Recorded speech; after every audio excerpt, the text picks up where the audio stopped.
তো চলো আমরা শুরু করি। হ্যাঁ, চলো আমরা আমাদের আজকের ক্লাসটা তাহলে শুরু করে দেই। বিসমিল্লাহির রহমানির রহিম। তো আমরা দেখতে পাচ্ছি এমডি রমজান ভাই কেমন আছেন? আলহামদুলিল্লাহ ভালো আছি। তো আমাদের ক্লাসটা আমরা শুরু করি। এগুলো আমাদের গত ক্লাসে পড়া ছিল।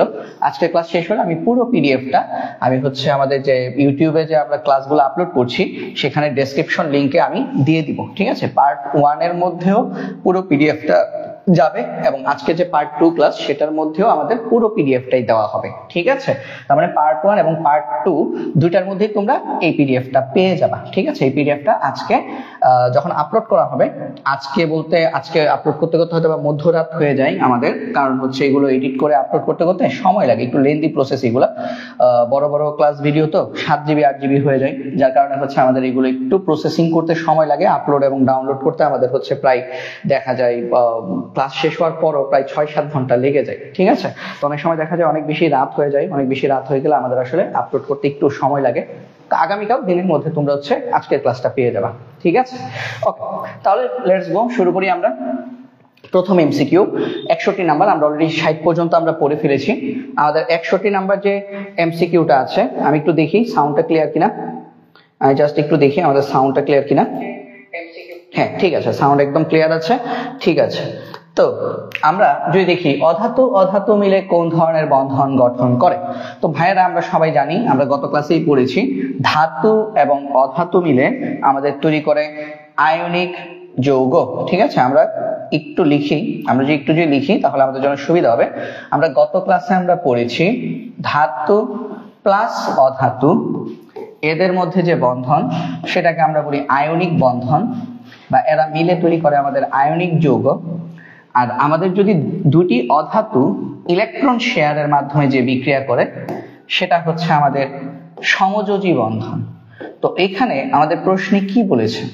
আমাদের প্রশ্নে বলছে যে আমাদেরকে অধাতু অধাতু মিলে কোন ধরনের বন্ধন গঠন করে। তাহলে অধাতু অধাতু মিলে আমাদের সমযোজী বন্ধন গঠন করবে। ঠিক আছে, তারপরে যাই, কোনটি দ্বিপরমাণুক অণু গঠন করে। তোমরা মনে রাখবা আমাদের হ্যালোজেনের অণুগুলো দ্বিপরমাণুক হয়। আর এছাড়াও কি কি হয় বলতো? হাইড্রোজেন। দ্বিপরমাণুক মানে কি? যার পায়ের নিচে 2 আছে, বা দুইটা মিলে, মানে মোট পরমাণু সংখ্যা হচ্ছে 2, এটা হচ্ছে একটা দ্বিপরমাণুক অণু। তারপর মনে করো আমি লিখতে পারি কার্বন মনোক্সাইড, এটা কিন্তু একটা দ্বিপরমাণুক অণু। কেন বলতো? কার্বন একটা, অক্সিজেন একটা, দ্বিপরমাণুক। তারপর আমরা যদি দেখি যে আমাদের নাইট্রোজেন, তারপর অক্সিজেন, তারপর হচ্ছে ফ্লোরিন, তারপর হচ্ছে ক্লোরিন, তারপর ব্রোমিন, তারপর আয়োডিন, এরা সবাই কিন্তু দ্বিপরমাণুক অণু। আবার ভাই আমরা যদি বলি O3 ওজোন গ্যাস, ভাই এটা কিন্তু দ্বিপরমাণুক অণু না, এটা হচ্ছে একটা ত্রিপরমাণুক অণু, কারণ ওজোন গ্যাসে অক্সিজেন কয়টা আছে? 3টা। তো আমি আশা করি তোমরা দ্বিপরমাণুক ত্রিপরমাণুক মানে পরমাণুক কথাটা তোমরা বুঝতে পেরেছো। যতটা পরমাণু মিলে একটা অণু তৈরি হয় সেটাকে তত পরমাণুক বলে। ঠিক আছে, তো এখানে নিচের কোনটি? আর আমরা যদি দেখি যে আমাদের নিষ্ক্রিয় গ্যাসগুলো এরা সবাই কি হয়? এক পরমাণুক হয়। তাহলে এই কথাটা আমরা একটু লিখে রাখি, এখানে নিষ্ক্রিয় গ্যাসগুলো এক পরমাণুক হয়। নিষ্ক্রিয় গ্যাস মানে কি? হিলিয়াম, নিয়ন, আর্গন, ক্রিপ্টন, জেনন, রেডন, অর্গানেসন। তাহলে নিষ্ক্রিয় গ্যাসগুলো এক পরমাণুক হয়, মানে এদের পায়ের নিচে কিছু থাকে না। ঠিক আছে, কিছু থাকে না মানে কি? এরা একা থাকে। ঠিক আছে, নিষ্ক্রিয় গ্যাসগুলো এক পরমাণুক হয়। তাহলে এখন দেখো ক্লোরিন, প্রথমটাই আসলে আমাদের সঠিক উত্তর। ক্লোরিন একটা দ্বিপরমাণুক অণু গঠন করে। ঠিক আছে, কেন? এই যে ওজোন দেখো O3 ত্রিপরমাণুক, হিলিয়াম এটা একটা নিষ্ক্রিয় গ্যাস এক পরমাণুক, বেরিলিয়াম এটা গ্যাস না, এটা হচ্ছে একটা ধাতু। ধাতুগুলো সবসময় এক পরমাণুক হয়। ঠিক আছে, ধাতু সমূহ এক পরমাণুক হয়, নিষ্ক্রিয় গ্যাসগুলো এক পরমাণুক হয়। সঠিক উত্তর হচ্ছে আমাদের ক্লোরিন। ঠিক আছে, ওকে। তো প্রিন্স, আচ্ছা স্যার ভালানি, জি ওই ভালো। প্রিন্স তুমি হচ্ছে কোথায় ভর্তি হয়েছো বা কি করেছো ভাই একটু জানাও। হ্যাঁ, তোমাদের সাথে তোমরা হচ্ছে আমার 2024-এর স্টুডেন্ট ছিলে তাই না? তো জানাও একটু কোথায় এখন বর্তমান কন্ডিশন কি তোমাদের। কোনটিতে ত্রিবন্ধন বিদ্যমান? ঠিক আছে, কোনটিতে ত্রিবন্ধন বিদ্যমান?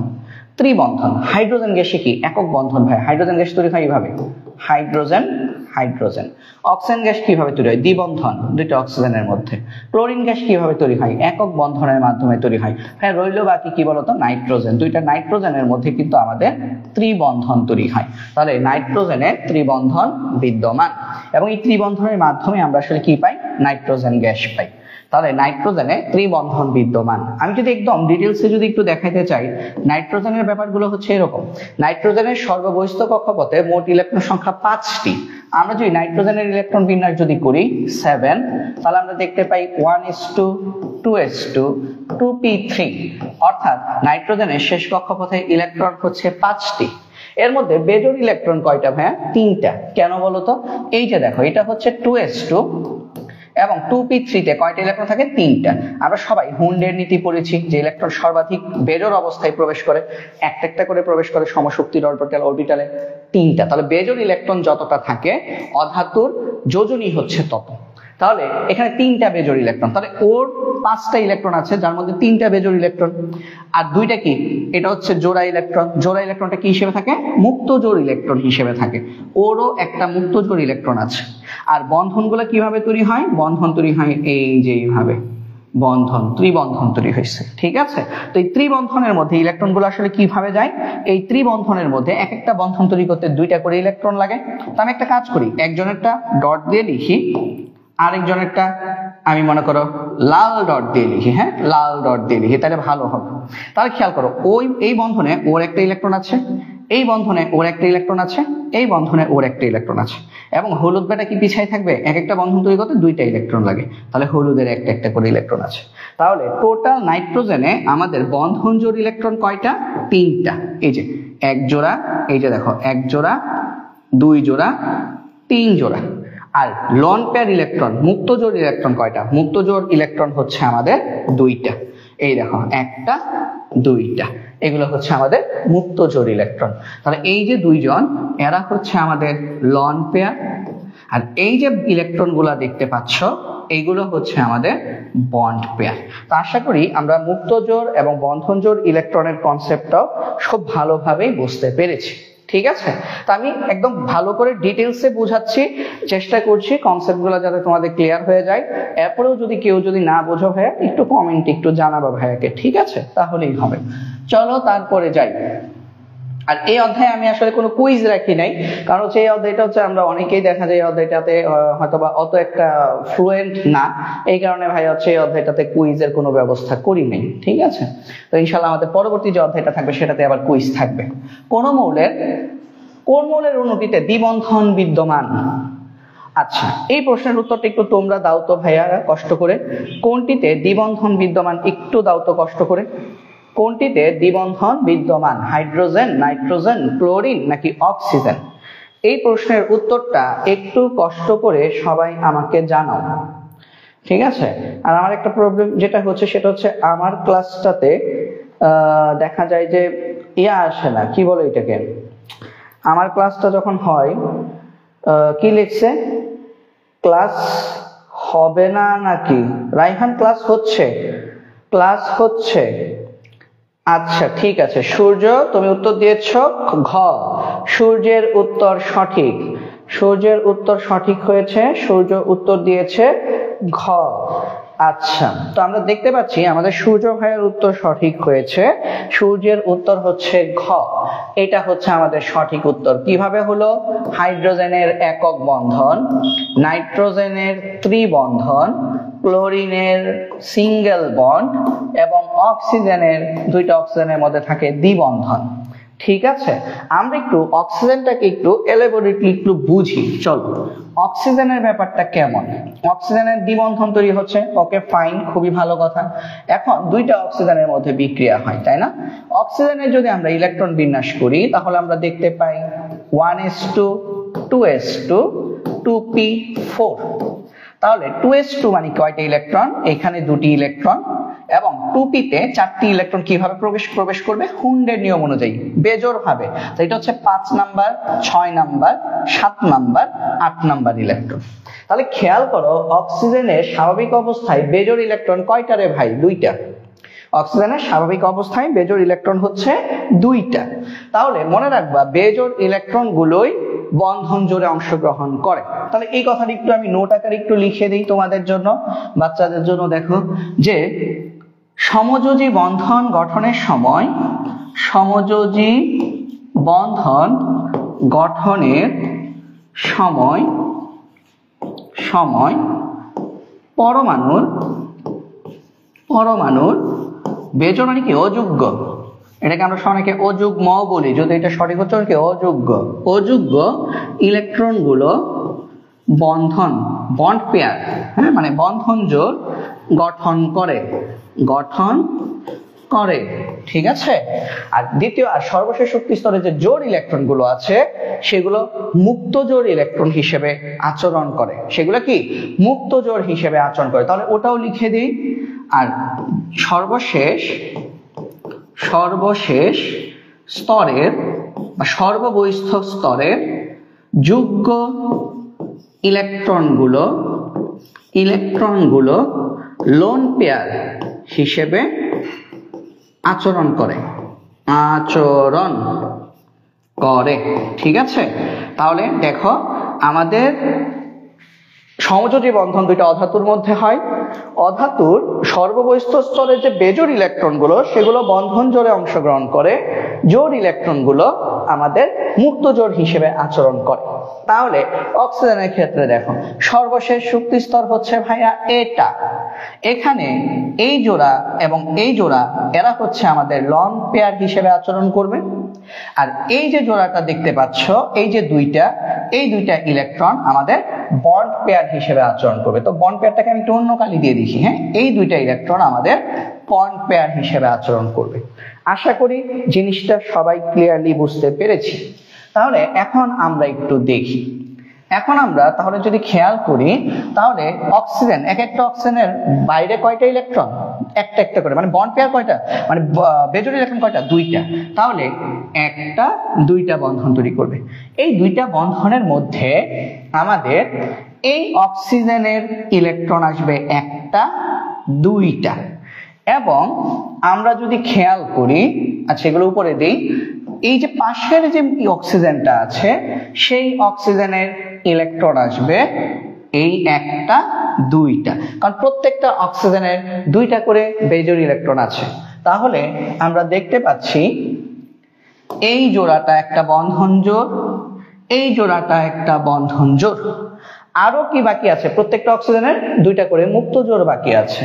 তাহলে এই অক্সিজেনটার মুক্ত জোড় হচ্ছে আমাদের কালি, যদি আমি সেম কালি যদি ইউজ করি, এই অক্সিজেনের মুক্ত জোড় হচ্ছে এই 2টা, এবং ওই পাশের অক্সিজেনের মুক্ত জোড় ইলেকট্রন হচ্ছে এইটা।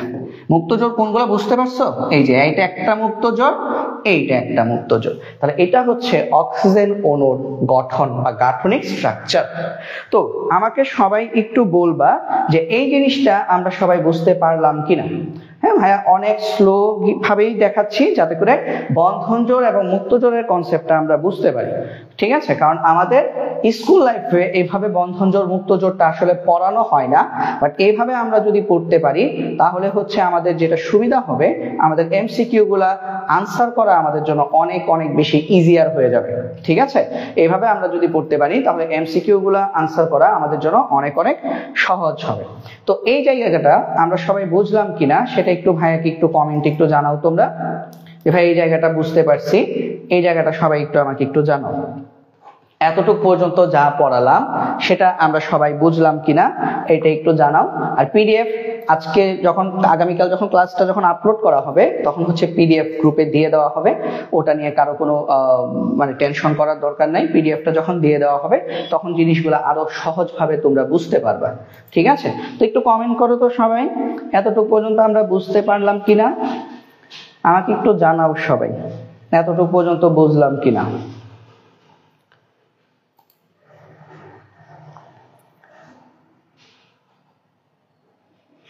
ওকে ঠিক আছে, সূর্য বলছো ক্লিয়ার।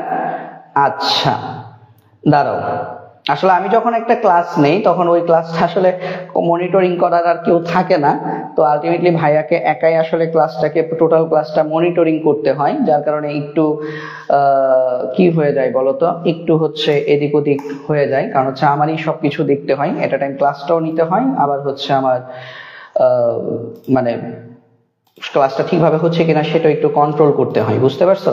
যার জন্য হয়তো বা দেখবা মাঝে মধ্যে আমি একটু একটু ঝুঁকে যাচ্ছি, আসলে ল্যাপটপে হচ্ছে একটু কাজগুলো একটু দিয়ে দিই আর কি। আচ্ছা তারপরে যাই, হ্যাঁ তারপরেরটাতে যাই। তারপরে দেখো, তাহলে আমাদের সঠিক উত্তর ছিল অক্সিজেন। কোনটি সমযোজী যৌগ? হ্যাঁ, সমযোজী যৌগ হওয়ার শর্ত কি? সমযোজী যৌগ একটা সমযোজী যৌগ হওয়ার শর্ত কি? সমযোজী যৌগ হওয়ার শর্ত হচ্ছে, সমযোজী যৌগ হওয়ার শর্ত হচ্ছে আমাদের কি হতে হবে? অধাতু এবং অধাতু হতে হবে। তো ভাই এটা সমযোজী যৌগ না, কেন? কারণ ও ধাতু ও অধাতু, এটা আয়নিক যৌগ। হ্যাঁ এটা আয়নিক যৌগ, অ্যালুমিনিয়াম ধাতু, অক্সিজেন অধাতু, ভাই এটা আয়নিক যৌগ। ক্যালসিয়াম ধাতু, ক্লোরিন অধাতু, তাহলে আর ওটা কি আর বলতে হবে? এটা হাইড্রোজেন এবং ক্লোরিনের মধ্যে যে যৌগটা তৈরি হয় সেটা হচ্ছে একটা সমযোজী যৌগ। এই কথাটা একটু এভাবে আমরা মনে রাখতে পারি। দেখো, হাইড্রোজেনের সাথে যদি কোনো একটা ধাতুর বিক্রিয়া ঘটাও, সেটা আয়নিক যৌগ, সেটা আয়নিক যৌগ। এটাতে আমাদের তৈরি হয় ধাতব হ্যালাইড তৈরি হয়, ধাতব হ্যালাইড, ধাতব হ্যালাইড তৈরি হয়। যেমন আমি বললাম হাইড্রোজেনের সাথে যদি সোডিয়াম ধাতুর বিক্রিয়া দাও, তাহলে সোডিয়াম ধাতব হাইড্রাইড তৈরি হবে, হ্যালাইড না, সরি ধাতব হাইড্রাইড তৈরি হবে। যেমন হাইড্রোজেনের সাথে যদি আমরা সোডিয়ামের বিক্রিয়া দেই, তাহলে সোডিয়াম হাইড্রাইড তৈরি হবে। হাইড্রোজেনের সাথে যদি আমরা পটাশিয়ামের বিক্রিয়া দেই, তাহলে পটাশিয়াম হাইড্রাইড তৈরি হবে। হাইড্রোজেনের সাথে আমরা যদি ক্যালসিয়ামের বিক্রিয়া দেই, তাহলে ক্যালসিয়াম হাইড্রাইড তৈরি হবে। এখানে ভাই দুইটা হাইড্রোজেন দিতে হয়, কারণ ক্যালসিয়ামের যোজনী 2। আবার হাইড্রোজেনের সাথে যদি আমরা অ্যালুমিনিয়ামের বিক্রিয়া দিই, তাহলে এখানে 3টা হাইড্রোজেন দিতে হবে, কারণ অ্যালুমিনিয়ামের যোজনী হচ্ছে 3, অ্যালুমিনিয়াম হাইড্রাইড তৈরি হয়। এরা সবাই আয়নিক যৌগ। এই যে জায়গাগুলো দেখছো, এটা সবাই কি আয়নিক যৌগ। কেন? কারণ এখানে হাইড্রোজেনটা অধাতু হিসেবে কাজ করে। তাহলে এই যে সেক্টরটা দেখতে পাচ্ছ তোমরা, এরা সবাই আয়নিক, এরা সবাই আয়নিক যৌগ, এরা সবাই আয়নিক যৌগ। ঠিক আছে, তার মানে হাইড্রোজেনের সাথে যদি আমার একটা ধাতুর বিয়ে হয়, তাহলে হাইড্রোজেনের সাথে যদি ধাতুর বিয়ে হয়, তাহলে ওই বিয়েটাকে আমরা বলি আয়নিক যৌগ। কথা কি বোঝা গেছে? ওটা হচ্ছে আমাদের আয়নিক যৌগ। ওকে, তারপরে আমরা একটু খেয়াল করি, যদি হাইড্রোজেনের সাথে অধাতুর বিক্রিয়া হয়, তাহলে সেই ক্ষেত্রে সেটা কেমন হবে? হাইড্রোজেন প্লাস অধাতুর বিক্রিয়া যদি হয়, তাহলে সেই ক্ষেত্রে আমাদের তৈরি হয় অধাতু। বাদ দেই, অধাতু না বলে আমরা মনে করে বললাম হাইড্রোজেনের সাথে অধাতুর বিক্রিয়া হলে সেটা হচ্ছে আমাদের কি? সেটা হচ্ছে আমাদের সমযোজী যৌগ। এখন অধাতু হিসেবে যদি আমরা কি হয় বলো, অধাতু হিসেবে যদি আমরা দেখতে পাই যে আমাদের হ্যালোজেনের বিক্রিয়া হচ্ছে, তাহলে সেটাকে আমরা হ্যালাইড বলি, হাইড্রোজেন হ্যালাইড। ঠিক আছে, এটা লিখছি না আমি, তোমরা একটু মনে রাখবা। যেমন হাইড্রোজেনের সাথে ক্লোরিনের বিক্রিয়া হলে হাইড্রোজেন ক্লোরাইড, হাইড্রোজেনের সাথে ব্রোমিনের বিক্রিয়া হলে হাইড্রোজেন ব্রোমাইড, হ্যালাইড তৈরি হয়। তাহলে আমরা যদি একটু খেয়াল করি, হাইড্রোজেনের সাথে অধাতু মানে কি? মনে করো হাইড্রোজেনের সাথে আমরা বিক্রিয়া দিলাম ক্লোরিনের, তাহলে এই যে যৌগটা তৈরি হবে হাইড্রোজেন ক্লোরাইড, এটা একটা সমযোজী যৌগ। তারপর মনে করো হাইড্রোজেনের সাথে আমরা বিক্রিয়া দিলাম ব্রোমিনের, তাহলে এই যে আমার বিক্রিয়াটা হচ্ছে হাইড্রোজেন ব্রোমাইড, এটা হচ্ছে আমাদের একটা সমযোজী যৌগ। বাট এখানে একটা কাজ হয়, ক্লোরিন ব্রোমিন দ্বিপরমাণু, তার মানে এখানে হাইড্রোজেনও দিতে হবে 2 এবং এখানেও আসবে 2 সমতা করার জন্য। তারপর মনে করো হাইড্রোজেনের সাথে আমরা যদি অক্সিজেনের বিক্রিয়া দেই, তাহলে আমরা কি পাই ভাইয়া? পানি, H2। এখানে 2টা হাইড্রোজেন দিতে হয়, তাহলে এই যৌগটা পানি কিন্তু একটা সমযোজী যৌগ। তারপরে খেয়াল করো হাইড্রোজেনের সাথে আমরা যদি নাইট্রোজেনের বিক্রিয়া দেই, তাহলে আমাদের তৈরি হয় কি? অ্যামোনিয়া। এই বিক্রিয়াটা কিভাবে হয়? 3 মোল হাইড্রোজেন, হ্যাঁ 3 মোল হাইড্রোজেন 2H2O, হ্যাঁ এখানে 2H2O থাকে। ঠিক আছে, তাহলে এটা হচ্ছে হাইড্রোজেন, এটা হচ্ছে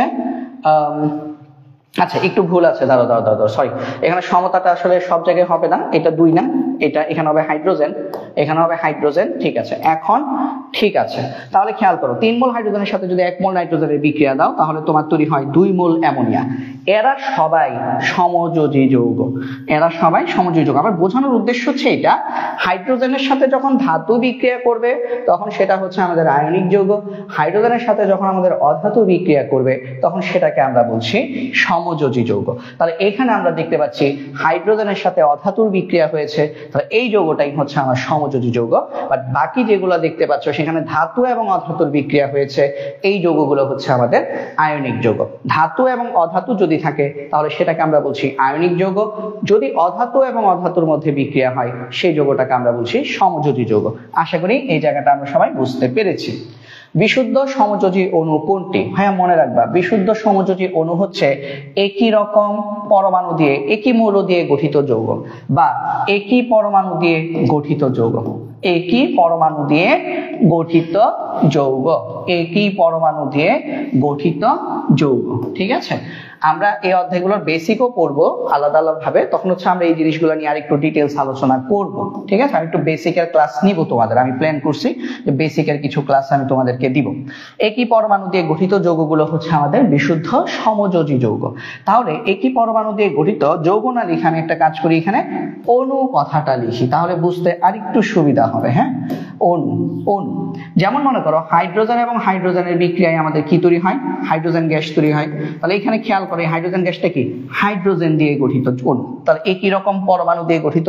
তারপর মনে করো নাইট্রোজেন এবং নাইট্রোজেনের মধ্যে ত্রিবন্ধনের ফলে নাইট্রোজেন গ্যাস তৈরি হয়, তাহলে এইটাও কি একই রকম পরমাণু, মানে শুধু নাইট্রোজেন আছে, বাট এরা হচ্ছে আমাদের কি? তারপর মনে করো অক্সিজেন, অক্সিজেনের মধ্যে দ্বিবন্ধনের ফলে আমাদের অক্সিজেন গ্যাস তৈরি হয়, তাহলে এটাও কি একটা বিশুদ্ধ সমযোজী অণু।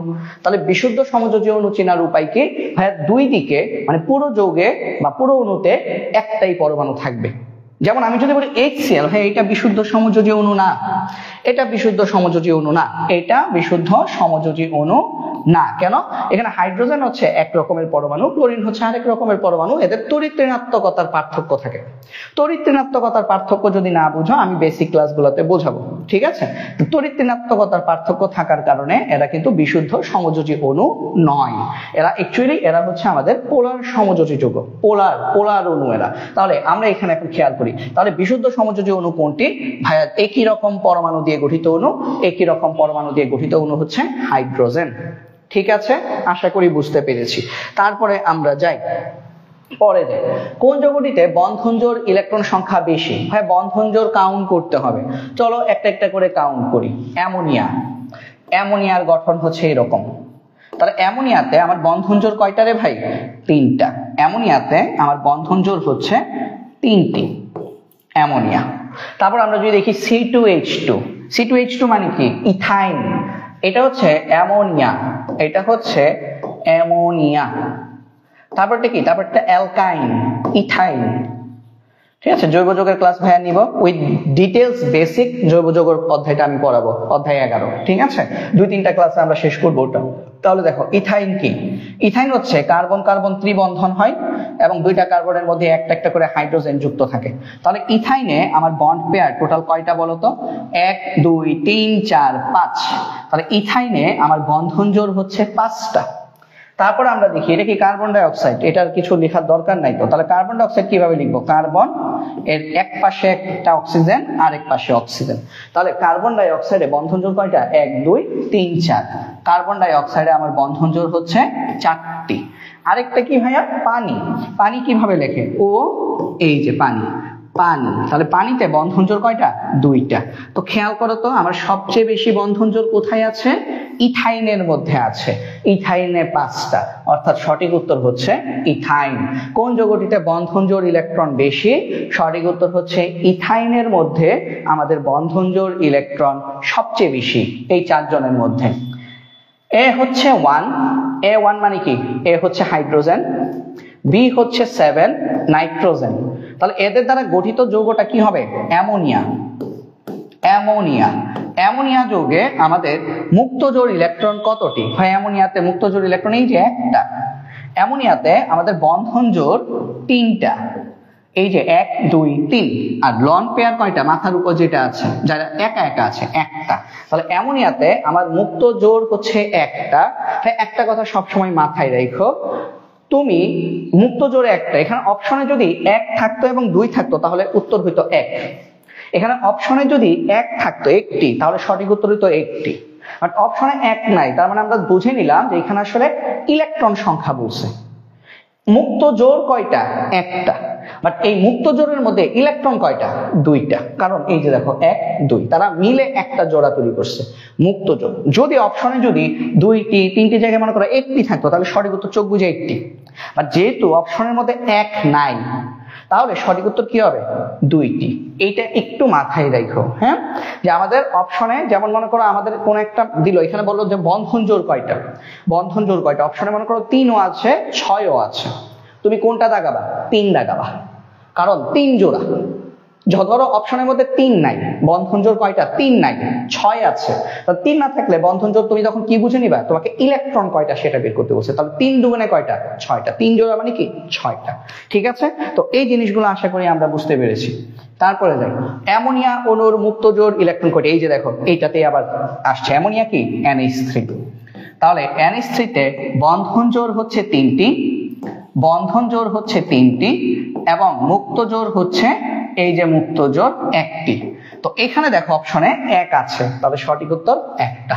এখানে তুমি যদি 2টা দাগ দাও তাহলে কিন্তু আনসার কাটা যাবে, কারণ মুক্ত জোড় কয়টি বলছে, মুক্ত জোড় ইলেকট্রন কয়টি? 1 জোড়া। মুক্ত জোড় কয়টি? মুক্ত জোড় ইলেকট্রন মানে কি? কয় জোড় মুক্ত জোড় আছে? কয়টা মুক্ত জোড় ইলেকট্রন আছে? কয়টা মুক্ত জোড় ইলেকট্রন আছে? 1টা। কারণ 1 জোড়ায় কয়টা থাকে? 2টা থাকে। ঠিক আছে, অপশনে যেহেতু 1 আছে সেহেতু আমাদের সঠিক উত্তর এখানে 1 হবে। ফ্লোরিন অণুতে কয় জোড়া মুক্ত জোড় ইলেকট্রন আছে? ফ্লোরিন কিভাবে লেখে? দেখো ফ্লোরিন, ফ্লোরিন, ঠিক আছে। একটা কথা এমনি মানে যদি মনে রাখতে পারো খুবই ভালো হয়, সেটা হচ্ছে হ্যালোজেন, হ্যালোজেন গ্যাসে মানে হ্যালোজেন অণুতে 6 জোড়া মুক্ত জোড় ইলেকট্রন থাকে, 6 জোড়া লোন পেয়ার থাকে। হ্যাঁ, এটা যদি মনে রাখতে পারো তাহলে আসলে তোমাকে এমসিকিউটা আনসার করতে তোমার আসলে 10 সেকেন্ড লাগবে। উত্তর কি? 6 জোড়া। বাট যদি মনে রাখতে না পারো তাহলে একটু তখন এই চিত্রটা তোমাকে পরীক্ষার হলে একটু এঁকে দেখতে হবে। যেমন দেখো ফ্লোরিনে এই যে এখানে হচ্ছে একটা বন্ধন জোড় আর মুক্ত জোড়। দেখো তো ফ্লোরিনের শেষ কক্ষপথে ইলেকট্রন কয়টা রে ভাই? 7টা। তাহলে একটা এনে দিছে, ওর আরো কয়টা বাকি আছে? 3 জোড়া। তাহলে ওর 3 জোড়া মুক্ত জোড় আছে, ওর 3 জোড়া মুক্ত জোড় আছে, টোটাল কত? 6 জোড়া। বাট এভাবে কষ্ট করতে হবে না। তাহলে বন্ড পেয়ার হচ্ছে ফ্লোরিন অণুতে 1 জোড়া, লন পেয়ার হচ্ছে ফ্লোরিন অণুতে 6 জোড়া। বাট এইভাবে মুখস্থ করতে হবে না, যদি আমরা এইটা মনে রাখি যে হ্যালোজেনের অণু হলে সেখানে 6 জোড়া লন পেয়ার ইলেকট্রন থাকে। যেমন মনে করো আমি বললাম ক্লোরিন Cl, এখানেও দেখো এই যে দেখো এইখানে হচ্ছে আমাদের 2টা। আচ্ছা, এগুলো একটু ক্রস দিয়ে দিই, যেহেতু এগুলো ক্রস দিয়ে বুঝাইছি, এগুলো একটু ক্রস দিয়ে দিই। তাহলে দেখো ক্রস ক্রস ক্রস, ঠিক আছে। তাহলে ক্লোরিন দেখো এগুলো তাহলে কি এখানে কয়টা? 3 জোড়া, কারণ শেষ কক্ষপথে 7টা ইলেকট্রন থাকে, একটা দিছে বন্ধনে। আর এখানে কি? এখানে সবগুলো হচ্ছে ডট, এখানে সবগুলো হচ্ছে আমাদের ডট। তাহলে খেয়াল করে দেখো হ্যালোজেন অণু মানেই সেখানে 6 জোড়া মুক্ত জোড় ইলেকট্রন থাকবে উইদাউট এনি ডাউট। ঠিক আছে, তারপরে দেখো 71-এ যাই। নাইট্রোজেন পরমাণুর সর্বশেষ কক্ষপথে বেজোড় ইলেকট্রন সংখ্যা কত? এটা তো খুবই সহজ। দেখো তো নাইট্রোজেন 7, তাহলে 1s2 2s2 2p3। তাহলে সর্বশেষ কক্ষপথে বেজোড় কয়টা রে ভাই? এই যে 3টাই তো বেজোড়, তাই না? সর্বশেষ কক্ষপথে বেজোড় কয়টা? 3টা। তাহলে নাইট্রোজেনের সর্বশেষ কক্ষপথে বেজোড় ইলেকট্রন সংখ্যা হচ্ছে 3টা। কিভাবে বুঝলাম? এই দেখো 1s কিভাবে ঢুকবে? 1 2 1s2, 2s2 এই যে 3 এবং 4। তারপর 2p তে কিভাবে ঢুকবে? হুন্ডের নীতি অনুযায়ী একটা একটা করে 5 6 7। তাহলে এখানে বেজোড় ইলেকট্রন কয়টা রে ভাই? বেজোড় ইলেকট্রন হচ্ছে 3টা। ঠিক আছে, আচ্ছা তাহলে আমাদের বেজোড় ইলেকট্রন হচ্ছে 3টি। তারপর H2S যৌগে মুক্ত জোড় ইলেকট্রন সংখ্যা কত? H2S এ মুক্ত জোড় ইলেকট্রন কতটি? তো এটা আমরা কিভাবে হিসাব করব? আমরা সালফারের ডায়াগ্রাম আঁকবো। H2S মানে কি? H2O পানি যেমন H2S ও তেমন, জাস্ট সালফার অক্সিজেনের জায়গায় কি বসছে? সালফার বসছে। তাহলে পানিতে যেমন 2টা মুক্ত জোড় ইলেকট্রন থাকে, H2S ও সালফারে কি থাকবে? 2টা মুক্ত জোড় ইলেকট্রন থাকবে। তাহলে মুক্ত জোড় ইলেকট্রন সংখ্যা কত? 2টি। শেষ। সালফারে বন্ধন জোড় 2টি, এই যে বন্ধন একটা 2টা, তাহলে বন্ধন জোড় বন্ড পেয়ার হচ্ছে 2টি এবং লোন পেয়ার হচ্ছে 2টি। H2S এ বন্ধন জোড় 2টি এবং লোন পেয়ার হচ্ছে দুইটি। ঠিক আছে, আচ্ছা আমি একটু দেখি তো কি অবস্থা। অন্তর ভাই এইচএসসি এর ক্লাস চাই। হ্যাঁ এইচএসসি ক্লাস হবে ভাইয়া, একটু তো সব মিলে আসলে একটু কন্ডিশনটা জ্যাম প্যাক হয়ে আছে। আমি একটা রুটিন দিয়েছি, দেখেছো কিনা তোমরা, 29 তারিখ থেকে কার্যকর হবে, তখন থেকে আমাদের এইচএসসি ক্লাসগুলো একদম রেগুলারলি হবে। ঠিক আছে, যদিও এইচএসসি ক্লাস রাতে হবে, এইচএসসি ক্লাসগুলো আসলে আমার পক্ষে তাড়াতাড়ি নেওয়া সম্ভব না। এইচএসসি ক্লাস মানে কলেজের ক্লাসগুলো আমাদের একটু লেট নাইট হয়ে যাবে নিতে, ব্যাপার না, তোমরা শীতের রাত তোমরা হচ্ছে কম্বলের নিচে ঢুকে ক্লাসগুলো করবা, সমস্যা নাই। আর হচ্ছে ভাইয়া তো এখানে দাঁড়ায় করাইতেই হবে। আচ্ছা Jami, sorry I am so late. আচ্ছা প্যারা নাই, আজকে খুব ধীরে সুস্থেই পড়াচ্ছি আমি। আর একজনকে আলিজা ইসলাম খ নাম্বার সঠিক উত্তর দিয়েছো, কোনটা জানি না, যদি এটা সঠিক উত্তর যদি খ দিয়ে থাকো তাহলে উত্তরটা কিন্তু হয়নি ভাইয়া, উত্তরটা কিন্তু ভুল হয়েছে। ঠিক আছে, তো সবাই এতটুকু পর্যন্ত আমরা বুঝলাম কিনা আমাকে একটু জানাও তো তোমরা, সবাই আমরা এতটুকু পর্যন্ত বুঝতে পেরেছি কিনা ভাইয়াকে একটু জানো। ঠিক আছে, এইচএসসি ক্লাসগুলো নেওয়ার জন্য আমারও অনেক ইচ্ছা, কিন্তু কথা হচ্ছে আমি আসলে স্লাইড তৈরি সবকিছু আসলে একা হাতে করা লাগতেছে, যার কারণে আমি একটু সময় নিয়ে করতেছি আর কি। সবগুলো একসাথে যখন রেডি হয়ে যাবে তারপর ইনশাল্লাহ শুরু করে দিব। ঠিক আছে, আচ্ছা ঠিক আছে তারপরে যাই। হ্যাঁ আচ্ছা ঠিক আছে তারপরে যাই। ওকে, তারপরে আমরা একটু দেখি 73 পানির অণুতে একই রকম প্রশ্ন, জাস্ট H2S এর জায়গায় অক্সিজেন দিবা, তাহলে কয়টা মুক্তজোড় থাকে? দুইটা। এই যে পানির অণুতেও আমাদের দুইটা মুক্তজোড় ইলেকট্রন থাকে, এই যে এক জোড়া, এই যে দুই জোড়া। তাহলে পানির অণুতে আমাদের বন্ড পেয়ার থাকে দুইটা, লোন পেয়ার থাকে দুইটা। ঠিক আছে ভাইয়া, যে 109টা এমসিকিউ আছে এখানে টোটাল, এই 109টা এমসিকিউ যদি আমরা যদি খুব ভালোভাবে বুঝে বুঝে যদি পড়ি, মুখস্থ না ভাইয়া, মুখস্থ করিও না এমসিকিউ, এগুলো তো মুখস্থ করার জিনিস না, তাই না? বাংলা সমাজ ওগুলো মুখস্থ করতে হয়, বাট কেমিস্ট্রি কিন্তু মুখস্থ করার জিনিস না। যদি বুঝে বুঝে যদি 109টা এমসিকিউ যদি শেষ করতে পারো, এগুলো সব টেস্ট পেপারের এমসিকিউ, আর এক্সট্রা ভাবে কোনো এমসিকিউ পড়ার দরকার দেখছি না আমি। কেউ চাইলে পড়তে পারো, বাট যার জন্য মনে হচ্ছে ভাই এটা শেষ করে আমার জন্য অনেক কঠিন হয়ে যাবে, বাট ভাই আমি এতদিন গায়ে বাতাস লেগাই ঘুরে বেড়াইছি, এখন পড়তে বসছি, তোমাদের জন্য বলবো ভাইয়া যতটুকু পড়াচ্ছে ওটাই যদি পড়ো এনাফ হয়ে যাবে ইনশাল্লাহ। তারপরে যাই, পানির অণুতে প্রতিটি হাইড্রোজেনের শেয়ারকৃত ইলেকট্রন সংখ্যা কতটি? ভাইয়া পানির অণু না, আল্লাহর দুনিয়ায় যে কোনো অণুই হোক, হাইড্রোজেন একটার বেশি ইলেকট্রন শেয়ার করতে পারে না, কারণ হাইড্রোজেনের ইলেকট্রনই হচ্ছে একটা। কথা কি বুঝে গেছে? এটা আমরা মনে রাখবো যে হাইড্রোজেন এর সর্বোচ্চ শেয়ারকৃত ইলেকট্রন সংখ্যা একটি, তার মানে হাইড্রোজেনের ইলেকট্রন শেয়ার করার ক্ষমতাই হচ্ছে একটি। ঠিক আছে, শেয়ারকৃত ইলেকট্রন সংখ্যা একটি, মানে একটা হাইড্রোজেন একটা ইলেকট্রনই শেয়ার করতে পারবে, ও চাইলেও দুইটা ইলেকট্রন শেয়ার করতে পারবে না, কারণ ওর কাছে তো একটাই ইলেকট্রন আছে। তাহলে সঠিক উত্তর কি? একটি।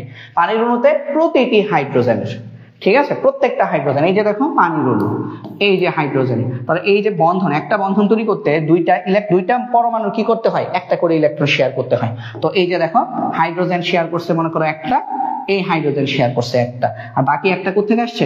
অক্সিজেন থেকে আসছে। এবং অক্সিজেনের এরপরেও মুক্ত জোড় কয়টা আছে? আরো দুইটা পানিতে। তাহলে আমার বন্ধন জোড় হচ্ছে দুইটা, লোন পেয়ার হচ্ছে দুইটা। লোন পেয়ার দুইটাই অক্সিজেনের নিজস্ব সম্পত্তি, বাট বন্ড পেয়ার যে দুইটা, সেখানে অক্সিজেনেরও একটা ইলেকট্রন আছে, হাইড্রোজেনেরও একটা করে ইলেকট্রন আছে। ঠিক আছে, তারপরে যাই, সালফার ট্রাই অক্সাইডে কতটি মুক্ত জোড় ইলেকট্রন আছে? সালফার ট্রাই অক্সাইড কিভাবে লেখে? SO3, এটা হচ্ছে সালফার ট্রাই অক্সাইড। তো চলো আমরা একটু লিখি। সালফারের হাত কয়টা ভাই? 6টা। শেষ কক্ষপথে 6টা ইলেকট্রন থাকে। অক্সিজেন কয়টা? 3টা। এক একটা অক্সিজেনের হাত কয়টা? 2টা, যোজনী 2। তাহলে সালফার যখন তৈরি করে তখন এইভাবে তৈরি করে, ও দুইটা হাত দিয়ে একটা অক্সিজেনের সাথে, এই দুইটা হাত দিয়ে একটা অক্সিজেনের সাথে, এই দুইটা হাত দিয়ে মনে করে একটা অক্সিজেনের সাথে। এটা হচ্ছে সালফার ট্রাই অক্সাইডের স্ট্রাকচার। সালফারের শেষ কক্ষপথে ইলেকট্রন থাকে 6টা, ও কিন্তু বন্ধনও তৈরি করছে 1 2 3 4 5 6টা। তাহলে 6টা ইলেকট্রনই কিন্তু সে বন্ধনে শেয়ার করে ফেলছে। তাহলে ওর কি কোনো মুক্ত জোড় ইলেকট্রন আছে? উত্তর হচ্ছে না। সালফার ট্রাই অক্সাইডে বন্ধন জোড় থাকে 6টি, মুক্ত জোড় থাকে 0। মুক্ত জোড় ইলেকট্রন থাকে না রে ভাই। তাহলে এখানে আমাদের কি বলছে? সালফার ট্রাই অক্সাইডে, আচ্ছা আমাকে বলছে টোটাল, সালফারের না, আমাকে বলছে টোটাল মুক্ত জোড় কয়টা। আচ্ছা খেয়াল করো, এখন সালফারের এনে মুক্ত জোড় নাই, বাট অক্সিজেন গুলোর আছে না, এক একটা অক্সিজেন কয়টা করে ইলেকট্রন শেয়ার করছে? দুইটা। তাহলে প্রত্যেকটা অক্সিজেনে আরো কয়টা করে ইলেকট্রন বাকি আছে? 2 জোড়া করে মুক্ত জোড় ইলেকট্রন বাকি আছে। ঠিক আছে, 2 জোড়া করে মুক্ত জোড় ইলেকট্রন বাকি আছে, 2 জোড়া 2 জোড়া। তাহলে এক একটা যদি 2 জোড়া থাকে, তিনটা কয় জোড়া আছে টোটাল? 6 জোড়া। তাহলে টোটাল সালফার ট্রাইঅক্সাইডে আমার বন্ধন জোড় ইলেকট্রন হচ্ছে 6টি, মুক্ত জোড় ইলেকট্রন হচ্ছে 6টি। ঠিক আছে, তাহলে সঠিক উত্তর হচ্ছে 6 জোড়া মুক্ত জোড় ইলেকট্রন আছে। অপশনটাও মাঝে মধ্যে একটু চেক করবা, অপশনটা দেখলে অনেক সময় দেখা যায়। যেমন দেখো, আমি প্রথম ভুল ভাবছিলাম কি, হয়তোবা বলছে যে সালফারের মুক্ত জোড় কয়টা। সালফারের মুক্ত জোড় ইলেকট্রন নাই। সালফার ট্রাইঅক্সাইডে সালফারের সব ইলেকট্রনই বন্ধনে অংশগ্রহণ করে ফেলে, বাট টোটাল সালফার ট্রাইঅক্সাইডে মুক্ত জোড় কয়টা? ভাই অক্সিজেন প্রত্যেকটা 2টা করে মুক্ত জোড় ইলেকট্রন আছে, 2 জোড়া করে আছে। তাহলে 2 জোড়া করে থাকলে 3টা অক্সিজেনে কয় জোড়া থাকবে? 6 জোড়া থাকবে। ঠিক আছে, thank you very much Rabia Akter, সঠিক উত্তর ঘ। তারপর বোরন ট্রাইক্লোরাইড কেন্দ্রীয় পরমাণু। ভাইয়া কেন্দ্রীয় পরমাণুর সর্বশেষ শক্তি স্তরে ইলেকট্রন সংখ্যা কয়টি? এটা আমি তোমাদেরকে গত ক্লাসে পড়াইছি।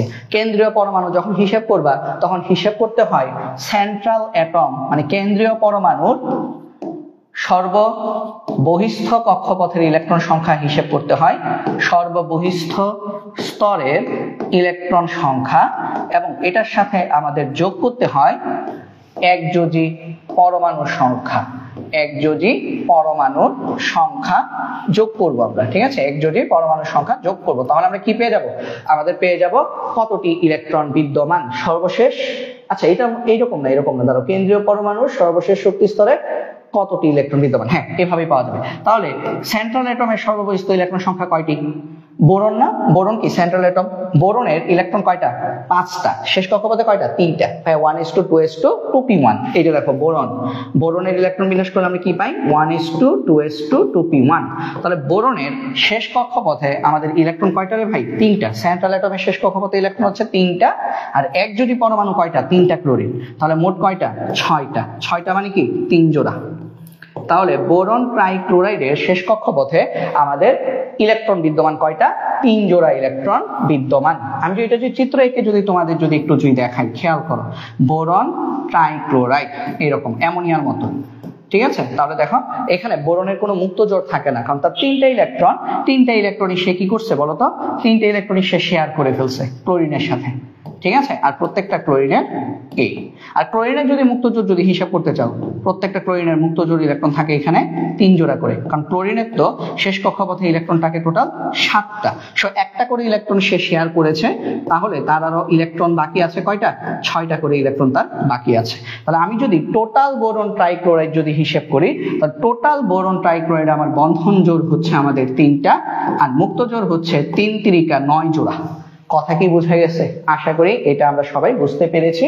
রাইহান খান, সঠিক উত্তর ঘ। গ, ঠিক আছে, গরুর গ। ঠিক আছে, তারপর আসো 77-এ যাই। কোথায়? এটা কি আসে নাই? এটা এরকম আসছে কেন? আচ্ছা দেখ, 77 সামহাও এটা হোয়াইট ব্যাকগ্রাউন্ড হয়ে গেছে, বাদ দাও, যেটা নাই সেটা নাই, সারছে। আচ্ছা, নাকি এটা আবার পরে আবার ফেরত আসবে? ফেরত আসলে তো প্যারা।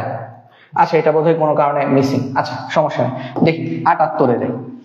PCl5 যৌগে, PCl5 যৌগটা আমরা একটু আঁকি। হ্যাঁ, PCl5 যৌগটা আমরা একটু আঁকি। PCl5 এই যে এরকম ফসফরাসের 5 দিকে 5টা ক্লোরিন, PCl5। ওকে, PCl5 কিভাবে তৈরি হয় রে ভাই? 5টা ক্লোরিনের সাথে যুক্ত হতে হবে, তার মানে ফসফরাসের বেজোড় ইলেকট্রন কয়টা হইতে হবে? 5টা হইতে হবে। এটা মনে আমি গতকাল দেখাইছিলাম। ফসফরাসের স্বাভাবিক অবস্থায় ইলেকট্রন বিন্যাস হচ্ছে 1:2:2 2p6 3s2 3px1 3py1 3pz1। তার 3টা বেজোড় ইলেকট্রন থাকে ফসফরাসের স্বাভাবিক অবস্থায়। তাহলে স্বাভাবিক অবস্থায় ইলেকট্রন বিন্যাস আমরা যে হুন্ডানিটি এই যে 3s2 আঁকলাম, ঠিক আছে, 3px1 3py1 3pz1, তাহলে একটা একটা একটা, এবং ফসফরাসের 3d কি থাকে? খালি 0, মানে 3d কক্ষপথ আছে, অরবিটাল আছে, বাট অরবিটালে তখনও কোনো ইলেকট্রন প্রবেশ করে নাই। বাট যখন PCl5 তৈরি করি, তখন ফসফরাসকে উত্তেজিত করা হয়। এই যে উপর দিকে স্টার মার্ক হচ্ছে উত্তেজিত অবস্থা বোঝায়। উত্তেজিত করলে কি হয়? ফসফরাসকে যখন উত্তেজিত করা হয়, এই যে 3s2 এখান থেকে একটা ইলেকট্রন 3d তে চলে যায়। উত্তেজিত করলে যেটা হয়, এইখান থেকে একটা ইলেকট্রন এইখানে চলে আসে। উত্তেজিত করলে। কারণ আমরা জানি তাপ দিলে ইলেকট্রন নিম্ন শক্তি স্তর থেকে উচ্চ শক্তি স্তরের দিকে গমন করে। এটা নিম্ন শক্তি স্তর, এটা উচ্চ শক্তি স্তর, তাহলে নিম্ন থেকে উচ্চর দিকে গমন করবে। তখন আমাদের কত আসে খেয়াল করো, তখন আমাদের এরকম আসে 1s2 2s2 2p6, এটা আমাদের হচ্ছে সিকিউতেও আসে কিন্তু 2p6 3s1, তারপর 3px1 3py1 3pz1, এবং এই যে 3s1 আরেকটা কোথায় গেল, 3d তে চলে গেল, 3dxy। 3d ইলেকট্রন মানে অরবিটাল গুলোর নাম কি, xy yz zx, তারপর কি x² y², আরেকটা হচ্ছে z², 5টা। তো তখন আমাদের ইলেকট্রন গুলো হচ্ছে এরকম, এখানে একটা, এই যে p তে 3টা অরবিটাল সাব অরবিটাল, একটা একটা একটা, এবং d তে আমার 5টা ঘর আছে বা 5টা অরবিটাল আছে, এর মধ্যে একটা। তাহলে এখন দেখো বেজোড় ইলেকট্রন কয়টা ভাইয়া, 5টা। 5টা বেজোড় ইলেকট্রন হলে সে 5টা একযোজী পরমাণুর সাথে বিক্রিয়া করতে পারবে। এখানে একযোজী পরমাণু কি ছিল, ক্লোরিন, তাহলে একটা ফসফরাস 5টা ক্লোরিনের সাথে বিক্রিয়া করতে পারে। ঠিক আছে, তাহলে আসো দেখি ফসফরাস পেন্টাক্লোরাইডে বন্ধন জোড় 5টি, 1 2 3 4 5, অবশ্যই। এটা কি অষ্টক নিয়ম মেনে চলছে, না ভাইয়া মানে নাই। ফসফরাসের শেষ কক্ষপথ ইলেকট্রন কয়টা, 5টা, একযোজী কয়টা, 5টা, মোট কত, 10, 5 আর 5 10, 8 থেকে বেশি হয়ে গেছে না, এটা আমাদের অষ্টক সম্প্রসারণ। এটা কিন্তু অষ্টক পূর্ণ হয় নাই বা অষ্টক নিয়ম মেনে চলে নাই, এটা আমাদের অষ্টক সম্প্রসারণ ঘটেছে, তাহলে এটা অষ্টক নিয়মের ব্যতিক্রম ঘটেছে। এবং কেন্দ্রীয় পরমাণু ফসফরাস, সঠিক উত্তর 1 2 3। তো আমি দেখতে পাচ্ছি আমাদের রায়হান খান অনেক আগে উত্তর দিয়েছে, আমাদের রাবিয়া আক্তারও সঠিক উত্তর দিয়েছে, সঠিক উত্তর হচ্ছে ঘ। তারপরে যাই, পানির অণুতে ঘূর্ণায়মান ইলেকট্রন আছে কিনা। ভাই একটা কথা মনে রাখবা, ঘূর্ণায়মান ইলেকট্রন কখন থাকে, ঘূর্ণায়মান ইলেকট্রন থাকার শর্ত হচ্ছে যদি বেজোড় সংখ্যক, যদি বেজোড় সংখ্যক, আচ্ছা এইভাবে বেজোড় সংখ্যক না লিখে আমি লিখি কেন্দ্রীয় পরমাণুতে, যদি কেন্দ্রীয় পরমাণুতে বেজোড় সংখ্যক বা অযোগ্য সংখ্যক, অযোগ্যই লিখি, হ্যাঁ, অযোগ্য সংখ্যক লন পেয়ার থাকে, লন পেয়ার থাকে, তাহলে ঘূর্ণায়মান হবে, তাহলে ঘূর্ণায়মান হবে। ঠিক আছে, জোড়া থাকলে কি ঘূর্ণায়মান হবে না। ঠিক আছে, এখন পানির অণুতে দেখি, পানিতে কিন্তু জোড় সংখ্যক লোন পেয়ার আছে, তাহলে ঘূর্ণায়মান হবে না। কেন, ও যদি এই দিকে যদি বাঁকতে চায়, ও এই দিকে বাঁকতে চাইবে, তার মানে আলটিমেটলি দুইজন দুইজনকে বিকর্ষণ করবে, যার কারণে এটা ঘুরতে পারবে না। একজন যদি এই দিকে বাঁকাইতে চায়, আরেকজন উল্টা দিকে বাঁকাইতে চাইবে, তাহলে দুই দিকে যদি বাঁকাইতে চায় তাহলে কি হবে, ও বাঁকতে পারবে না, ও বাঁকতে পারবে না, তাহলে কি ঘূর্ণায়মান হবে, হবে না, তারা এক জায়গায় লক অবস্থায় থেকে যাবে। তাহলে যেহেতু পানির অণুতে আমাদের বেজোড় সংখ্যক অযোগ্য ইলেকট্রন আছে, তার মানে এখানে ঘূর্ণায়মান হবে না। ঠিক আছে, আবার আমরা যদি বলি অ্যামোনিয়া, অ্যামোনিয়ার ক্ষেত্রে দেখো, অ্যামোনিয়ার ক্ষেত্রে কিন্তু মুক্তজোড় ইলেকট্রন ঘূর্ণায়মান হবে, মানে ঘূর্ণায়মান ইলেকট্রন থাকবে। কেন, কারণ নাইট্রোজেনে এক জোড়াই মুক্তজোড় ইলেকট্রন আছে, তার মানে ও চাইলে এইদিকে অথবা ওইদিকে ঘুরতে পারবে, ওরে বাধা দেওয়ার কেউ নেই। ঠিক আছে, তাহলে পানির অণুতে ঘূর্ণায়মান ইলেকট্রন আছে, এটা ভুল, পানির অণুতে ঘূর্ণায়মান ইলেকট্রন নেই। ঠিক আছে, আচ্ছা কে জানে ঘ লিখেছো, রাবিয়া আক্তার ঘ হবে না। ভাইয়া ঘ হবে না, কেন হবে না আশা করি বুঝতে পেরেছো। পানির অণুতে কেন ঘূর্ণায়মান ইলেকট্রন নাই, কারণ জোড় সংখ্যক মুক্ত জোড় আছে। যদি জোড় সংখ্যক মুক্ত জোড় ইলেকট্রন থাকে, তাহলে এটা তোমাদের পরে বুঝতে হয়তো বা সমস্যা হবে, আমি অযোগ্য না লিখে আমি বেজোড় লিখে দিই, সমস্যা নেই। বেজোড়, বেজোড়, যদি কেন্দ্রীয় পরমাণুতে বেজোড় সংখ্যক লোন পেয়ার থাকে তাহলে ঘূর্ণায়মান হবে, পানিতে জোড় সংখ্যক, তাহলে এই কারণে ঘূর্ণায়মান হবে না। আর নাইট্রোজেনে কি একটাই মুক্ত জোড় আছে বেজোড় সংখ্যক, এই কারণে ঘূর্ণায়মান হবে। তাহলে পানিতে যেহেতু জোড় সংখ্যক আছে, পানি ঘূর্ণায়মান হবে না, নাইট্রোজেন ঘূর্ণায়মান হবে। পানি ঘূর্ণায়মান ইলেকট্রন নেই, ঘূর্ণায়মান ইলেকট্রন নেই, আর এটাতে ঘূর্ণায়মান ইলেকট্রন আছে। আশা করি কনসেপ্টটা বুঝেছি, এই কনসেপ্টটা আশা করি আমরা সবাই বুঝতে পেরেছি। ঠিক আছে, এটা আশা করি আমরা সবাই বুঝলাম। মুক্তজোড় ইলেকট্রন থাকে অবশ্যই, পানিতে দুইটা মুক্তজোড় ইলেকট্রন আছে এবং পানি সমযোজী বন্ধন, কোনো ডাউট নাই। সঠিক উত্তর খ। ঠিক আছে, সঠিক উত্তর খ। তো সবাই এটা বুঝতে পেরেছি কিনা ভাইয়া একটু কমেন্ট করে আমাকে জানাও তো, এটা আমরা সবাই বুঝতে পারলাম কিনা আমাকে একটু কমেন্ট করে জানাও তোমরা। এই জিনিসটা আমরা সবাই বুঝতে পেরেছি কিনা জানাও তো আমাকে একটু, জানাও জানাও জানাও জানাও। এটা আশা করি আমরা সবাই বুঝতে পেরেছি। তারপরে যাই আর মৌলটির ক্ষেত্রে, আর কত 14, মানে কি আর কি সিলিকন, সিলিকন, সিলিকনের অক্সাইড মানে কি silica, silicon dioxide. Silicon dioxide দৈত্যাকার অণু হয়, দৈত্যাকার অণু, এটা একটা দৈত্যাকার অণু তৈরি করে। সিলিকন ডাইঅক্সাইড এটা একটা দৈত্যাকার অণু তৈরি করে। আর যেহেতু এরা দৈত্যাকার অণু তৈরি করে, তাই সিলিকন ডাইঅক্সাইড উচ্চ গলনাঙ্ক এবং উচ্চ স্ফুটনাঙ্ক বিশিষ্ট হয়। সিলিকন কি চতুর্থ গ্রুপের মৌল? না ভাইয়া, সিলিকন চতুর্থ গ্রুপের মৌল না। কেন বলো? কারণ আমি যদি একটু খেয়াল করি 2 নাম্বারটার জন্য, 2 নাম্বার অপশনটা যদি আমি টেস্ট করি, সিলিকন হচ্ছে 14 নাম্বার মৌল। 14 মানে কি, মনে করো আমি নিয়ন পর্যন্ত লিখছি 2p6, তারপর 3s2 3p2, তাহলে সিলিকনের শেষ কক্ষপথের ইলেকট্রন বিন্যাস কি ns2 np2, তাহলে এটা p ব্লক মৌল। p ব্লক মৌল হলে গ্রুপ কিভাবে নির্ধারণ করে? s+10+2 হবে এখানে, ঠিক আছে? তাহলে আমাদের s+10+p হয়, তাই না? মানে p তে যতটা ইলেকট্রন থাকে, তাহলে এখানে s কত 2 যোগ 10 যোগ p তে 2টা, এটা হচ্ছে 14 নাম্বার গ্রুপের মৌল।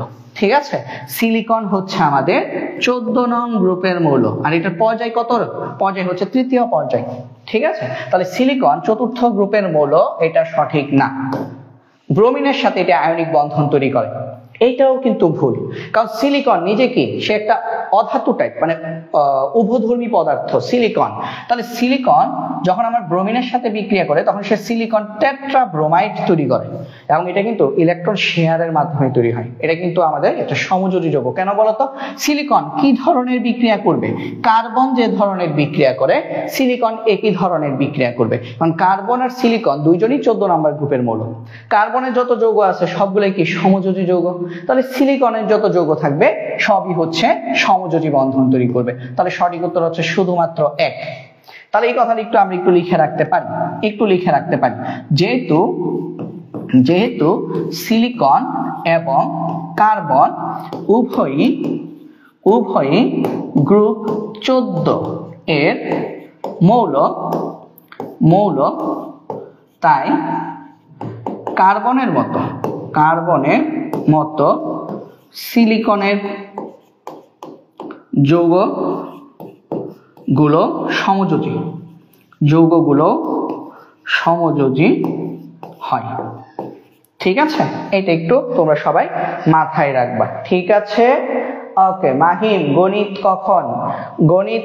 গণিত ক্লাস হবে প্রতি রবিবার এবং সোমবার, রুটিন দেওয়া আছে, তোমরা একটু চেক করে নিও। ঠিক আছে, প্রতি রবিবার সাধারণ গণিত, সোমবার উচ্চতর গণিত, তারপর হচ্ছে মানে এটা হচ্ছে আগামী সপ্তাহ থেকে কার্যকর হবে। ঠিক আছে, আগামী সপ্তাহ থেকে আজকের দিনে উচ্চতর গণিত হবে। ঠিক আছে, এটা আগামী সপ্তাহ থেকে কার্যকর হবে 29 তারিখ থেকে।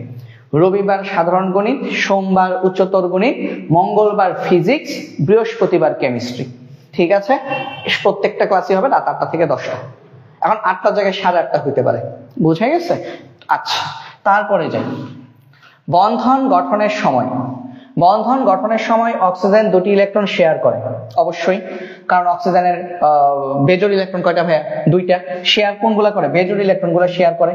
অক্সিজেনের ইলেকট্রন বিন্যাস যদি করো কিভাবে আসে? 1s2 2s2 2p4, তাহলে হিসাব যদি করো 2 তে হচ্ছে 2টা আর p তে হচ্ছে বেজোড় ইলেকট্রন 1 2 3 4, তাহলে এই যে 2টা, তাহলে এই যে আমাদের বেজোড় ইলেকট্রন কয়টা? 2টা। তাহলে যেহেতু বেজোড় ইলেকট্রন এই যে 2টা, সেহেতু ইলেকট্রন শেয়ারও করবে কয়টা? 2টা। তাহলে এটা সঠিক, 2টা ইলেকট্রন শেয়ার করে। নাইট্রোজেন 3টে ইলেকট্রন শেয়ার করবে, অবশ্যই। কেন?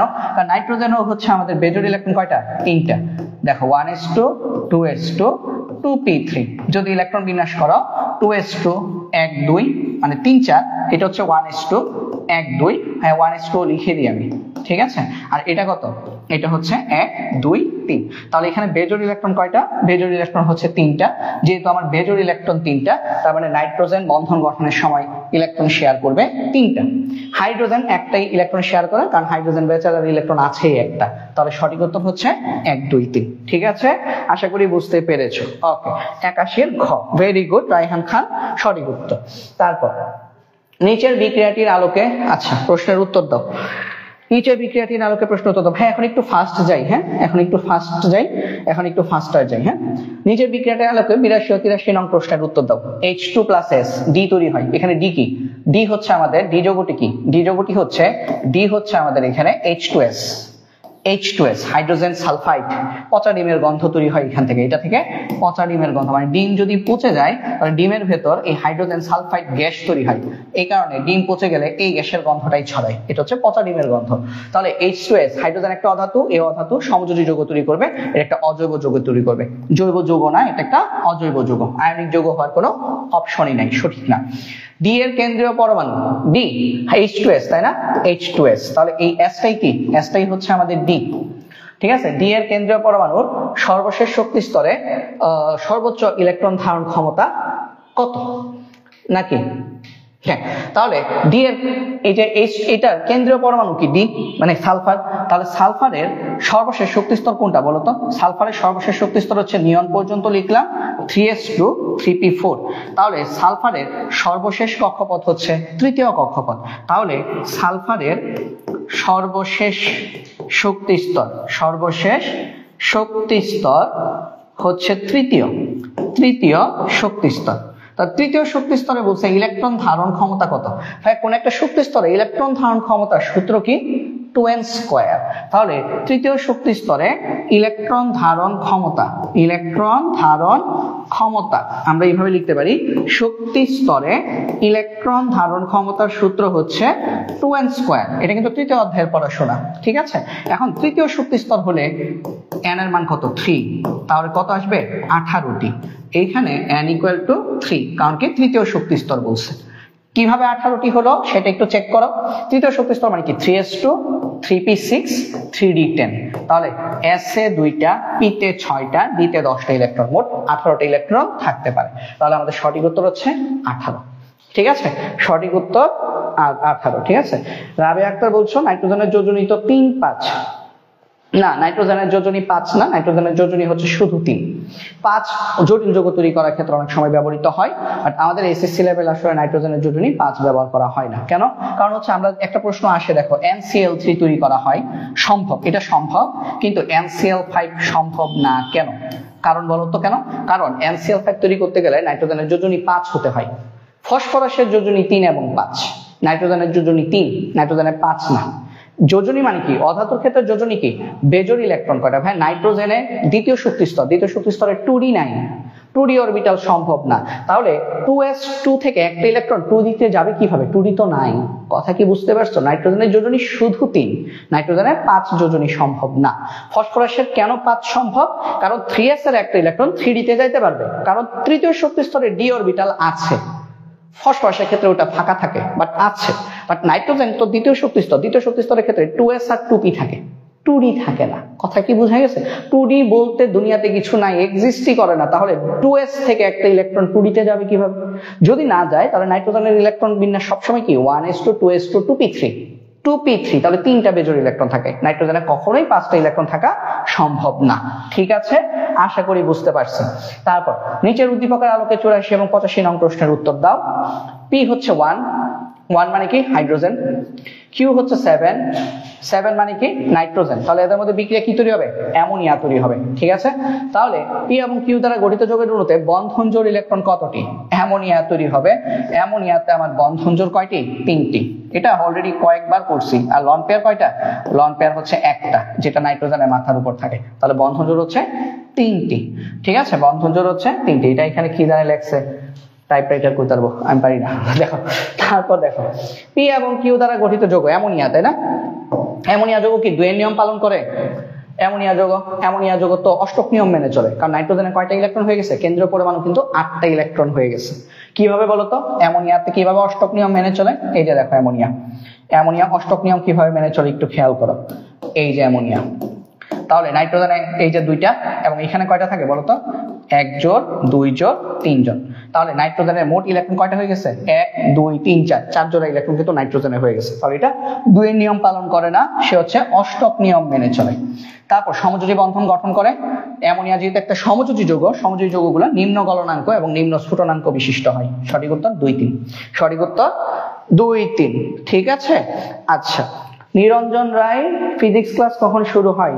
আচ্ছা, ফিজিক্স ক্লাস আমাদের এখনো শুরু হয়নি। ফিজিক্স ক্লাস আমাদের এই আগামী সপ্তাহ থেকে শুরু হবে। ঠিক আছে, আগামী সপ্তাহ থেকে শুরু হবে।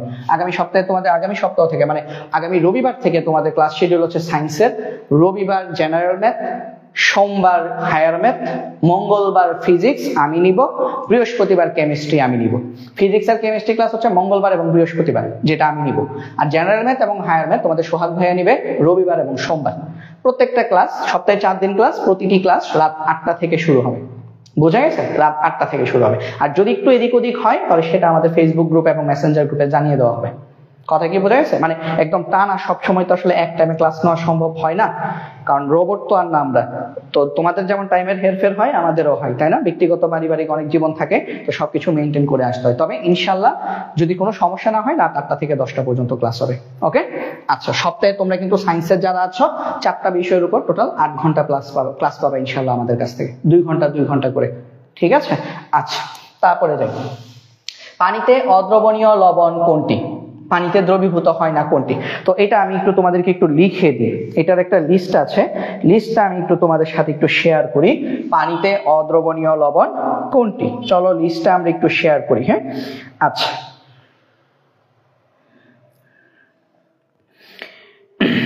লিখো, পানিতে অদ্রবণীয় লবণ হচ্ছে potassium nitrate, potassium nitrate, magnesium chloride, magnesium chloride, sodium chloride. এরা হচ্ছে পানিতে দ্রবণীয়, এরা হচ্ছে পানিতে দ্রবণীয়। ঠিক আছে, আচ্ছা। তারপর হচ্ছে মনে করো সকল নাইট্রেট লবণ, মানে শুধু পটাশিয়াম নাইট্রেট না, সকল নাইট্রেট। এটা ফেরাস নাইট্রেট, ফেরিক নাইট্রেট, মানে নামের শেষে যদি নাইট্রেট থাকে, সকল নাইট্রেট লবণ। ঠিক আছে, সকল নাইট্রেট লবণ। হ্যাঁ, সকল নাইট্রেট লবণ পানিতে দ্রবণীয়, সকল নাইট্রেট। এই লিস্ট একটু মনে রাখো তোমরা। হ্যাঁ, সকল নাইট্রেটের লবণ, মানে নাইট্রেট লবণ মানে কি? নাইট্রেট মানে কি? সাথে NO3 যুক্ত আছে। হ্যাঁ, সকল নাইট্রেট লবণ পানিতে দ্রবণীয়। আচ্ছা, নাইট্রেটটা আমি এখানে লিখি, এখানে লিখি সকল নাইট্রেট। নাইট্রেট মানে কি? NO3 যুক্ত যত লবণ আছে, এই যে দেখো পটাশিয়াম নাইট্রেট। ঠিক আছে, সকল নাইট্রেট লবণ, এরা হচ্ছে পানিতে দ্রবণীয়। ঠিক আছে, এরা হচ্ছে পানিতে দ্রবণীয়। তো এখানে দেখো তো, এরা সবাই হচ্ছে কি? পানিতে দ্রবণীয়।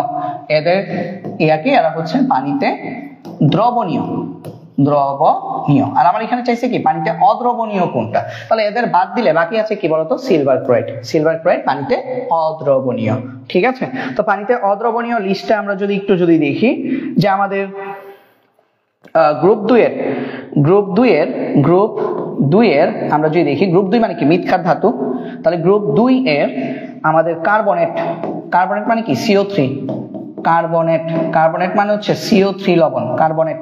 তারপরে হচ্ছে আমাদের অক্সাইড, মনে করো magnesium oxide, calcium oxide, beryllium oxide, group 2 এর অক্সাইড গুলো। তারপর হচ্ছে হাইড্রোক্সাইড, OH যুক্ত যেগুলো, হাইড্রোক্সাইড। ঠিক আছে, হাইড্রোক্সাইড। এরা হচ্ছে আমাদের পানিতে, যেমন আমি যদি একটু উদাহরণ দিই, মনে করো ম্যাগনেসিয়াম দিয়ে দিলাম, ম্যাগনেসিয়াম কার্বনেট, তারপর হচ্ছে ম্যাগনেসিয়াম অক্সাইড, তারপর হচ্ছে ম্যাগনেসিয়াম হাইড্রোক্সাইড। এই যে লিস্টগুলো দেখতে পাচ্ছ, বা ক্যালসিয়াম হতে পারে ম্যাগনেসিয়ামের জায়গায়, বেরিলিয়াম হতে পারে, মানে গ্রুপ 2 হতে হবে। এরা হচ্ছে পানিতে অদ্রবণীয়। ঠিক আছে, এরা পানিতে অদ্রবণীয়। ঠিক আছে, আচ্ছা। তারপর সিলভারের হ্যালাইড গুলো পানিতে অদ্রবণীয়, যেমন দেখো সিলভার ক্লোরাইড। তারপর আরো আমরা দিতে পারি, মনে করো সিলভার ব্রোমাইড, তারপর হচ্ছে সিলভার আয়োডাইড। মানে সিলভারের সাথে হ্যালোজেন যুক্ত থাকলে যে দ্রবণগুলো তৈরি হয়, এরা সবাই পানিতে অদ্রবণীয়। তাহলে এরা হচ্ছে পানিতে অদ্রবণীয়, আর উপরের গুলো হচ্ছে পানিতে দ্রবণীয়। ঠিক আছে, তাহলে আমরা দেখতে পাচ্ছি এখানে সিলভার ক্লোরাইড আছে অপশনে, এটা হচ্ছে পানিতে অদ্রবণীয়। এটা আরেকটা টেস্ট করে জানা যায়, যেটা তোমরা কলেজে উঠলে পড়বা, ওটাকে আমরা বলি ফাজানের নীতি। ফাজানের নীতি, কিন্তু ওটা এখন আমি শেখাবো না, কারণ এখন শেখালে বোধহয় মাথার মধ্যে একটা এক্সট্রা চাপ পড়বে, কারণ ওটা আমাদের লাগেই না ধরতে গেলে। শুধু একটা MCQ এটা আসবে কি আসবে না তারও কোনো গ্যারান্টি নেই। এটার জন্য জাস্ট একটা পুরো একটা টপিক পড়ানো, আসলে এটা কোনো মানে এটা পড়ানো যায় যদি 9 থেকে যদি কেউ আমার কাছে পড়ে, তাকে আমি ফাজানের নীতি পড়াই। 9 এর বাচ্চাদের আমি যদি পড়াই, 9 এর কাউকে আমি ফাজানের নীতি পড়াই। আমি যাদেরকে 9, 10 এ পড়াই, তারা আসলে কলেজে ওঠার আগেই কলেজের 50% পড়া তাদের আসলে হয়ে যায়। কারণ কলেজ এবং এডমিশনের জিনিসগুলো 9 থেকেই হচ্ছে তাদের মধ্যে ডেভেলপ করা হয়। আমাদের শিক্ষা ব্যবস্থায় একটা কমন ত্রুটি কি, আমরা হচ্ছে ওই যে বছর মানে যেই বইটা পড়ি সেটাতেই বেশি ফোকাস করি, বাট এটা করা উচিত না। তোমার ওটার সাথে রিলেটেড তুমি যতটুকু জানো, একজন টিচার যতটুকু জানে পুরোটাই হচ্ছে স্টুডেন্টকে দেওয়া উচিত। যে আমি জানি এটার সাথে রিলেটেড জিনিসগুলো ফাজানের নীতি পর্যন্ত যায়, তুমি ফাজানের নীতির নাম হয়তো শোনাও নাই কোনোদিন, বাট আমি শুনছি, আমি পড়ছি, আমি জানি, তো আমার উচিত তোমাকে ওটা সহ পড়ানো, বাট আমরা এটা পড়াই না, যার কারণে আসলে তোমরা অনেক কিছুই মিস করো, মানে শর্টকাট জিনিসগুলো আসলে আমরা বুঝতে পারি না, এটা হচ্ছে সমস্যা। আচ্ছা, তারপরে যাও, কোনটি পানিতে দ্রবণীয়? সাধারণ লবণ। সাধারণ লবণ পানিতে দ্রবণীয়, কারণ এরা সবাই কি জানো, এরা সবাই হচ্ছে হাইড্রোকার্বন। হাইড্রোকার্বন পানিতে দ্রবণীয় না, হাইড্রোকার্বন বলে এরা অদ্রবণীয়। হাইড্রোকার্বন গুলো অপোলার যৌগ হয়, হ্যাঁ, অপোলার যৌগ পানিতে দ্রবীভূত হয় না, কারণ পানি একটা পোলার যৌগ। তারপর নিচের কোন যৌগটি পানিতে দ্রবীভূত হয়? কোন যৌগটি পানিতে দ্রবীভূত হয়? দেখো, অ্যালুমিনিয়াম হাইড্রোক্সাইড। হাইড্রোক্সাইড গুলো আমাদের আসলে পানিতে দ্রবীভূত হয় না। নিচে কোন যৌগটি পানিতে দ্রবীভূত হয়? এই যে লিথিয়াম ক্লোরাইড, এটা আমাদের পানিতে দ্রবীভূত হয়, কারণ এটা একটা ধাতুর ক্লোরাইড, তাই না? ক্ষার ধাতু। ক্ষার ধাতুগুলো আমাদের পানিতে দ্রবীভূত হয় বলেই তাদেরকে আমরা ক্ষার বলি, তাই না? এদেরকে আমরা ক্ষার বলি। আচ্ছা, তারপর আমরা যদি দেখি পরেরটা, পানিতে অদ্রবণীয় যৌগ কোনটি? পানিতে দ্রবীভূত হয় না কোনটি? ভাই, কার্বন টেট্রাক্লোরাইড, কারণ এটা একটা হাইড্রোকার্বনের জাতক, মানে এটা মিথেন থেকে আসছে। মিথেনের 4টা হাইড্রোজেন সরে ওখানে 4টা ক্লোরিন প্রবেশ করছে। মিথেন জিনিসটা এরকম ছিল, CH4। এই মিথেনের সাথে যখন আমি ক্লোরিনের বিক্রিয়া ক্রমাগত দিচ্ছিলাম, তখন ফাইনালি আমরা কার্বন টেট্রাক্লোরাইড এবং HCl পাইছি। তাহলে কার্বন টেট্রাক্লোরাইড আসলে কার থেকে আসছে? মিথেন থেকে আসছে। কার্বন টেট্রাক্লোরাইড জিনিসটা আসলে কার থেকে আসছে? মিথেন থেকে। তাহলে কার্বন টেট্রাক্লোরাইড ও আসলে কি বলতো, ও হচ্ছে মিথেনের জাতক বা মিথেনের বাচ্চা। মিথেনের জাতক মানে মিথেন থেকে সে তৈরি হয়েছে, মিথেনের জাতক, তার মানে এটা একটা অ্যালকেনের জাতক। অ্যালকেন মানে কি? হাইড্রোকার্বন। হাইড্রোকার্বন গুলো পানিতে অদ্রবণীয় হয়, দ্রবীভূত হয় না। তারপর আমরা যদি দেখি কোন যৌগটি পানিতে দ্রবণীয়, এটা খুব সম্ভবত আমাদের কি হবে, কোন যৌগটি পানিতে দ্রবণীয়? পটাশিয়াম সালফেট হওয়ার কথা। দাঁড়া, আমি একটু চেক করে দেখি কোনটি পানিতে দ্রবণীয়। হ্যাঁ, পটাশিয়াম সালফেট। পটাশিয়াম সালফেট পানিতে দ্রবণীয়। ঠিক আছে, আমি তোমাদেরকে পরামর্শ দিব, ওই দ্রবণীয় অদ্রবণীয় চার্ট আছে একটা, ওই চার্টটা তোমরা হচ্ছে একটু তোমাদের টেস্ট পেপারে গাইডে পাবা, ওখান থেকে একটু পড়ে নিও। ঠিক আছে, ভাইও যদি একটু খুঁজে পাই ভালো একটা চার্ট, আমি তোমাদেরকে ওটা হচ্ছে দিয়ে দিব, ক্যাপশনে দিয়ে দিব, হ্যাঁ, ডেসক্রিপশন লিংকে দিয়ে দিব। কোনটি পানিতে অদ্রবণীয়? আমরা জানি সকল নাইট্রেট লবণ দ্রবণীয়। বেরিয়াম সালফেট, এটা কি লেখছে? এটা কি লেখছে? NK2SO4, আবার কি জিনিস? Na2SO4। আহা, কি যে বলবো, Na2SO4, এটা পুরাই ফালতু একটা কাজ হয়েছে। আচ্ছা দেখো, দাঁড়ো, এটাকে আমি Na2SO4 করে নিই। সোডিয়াম সালফেট হবে, হ্যাঁ।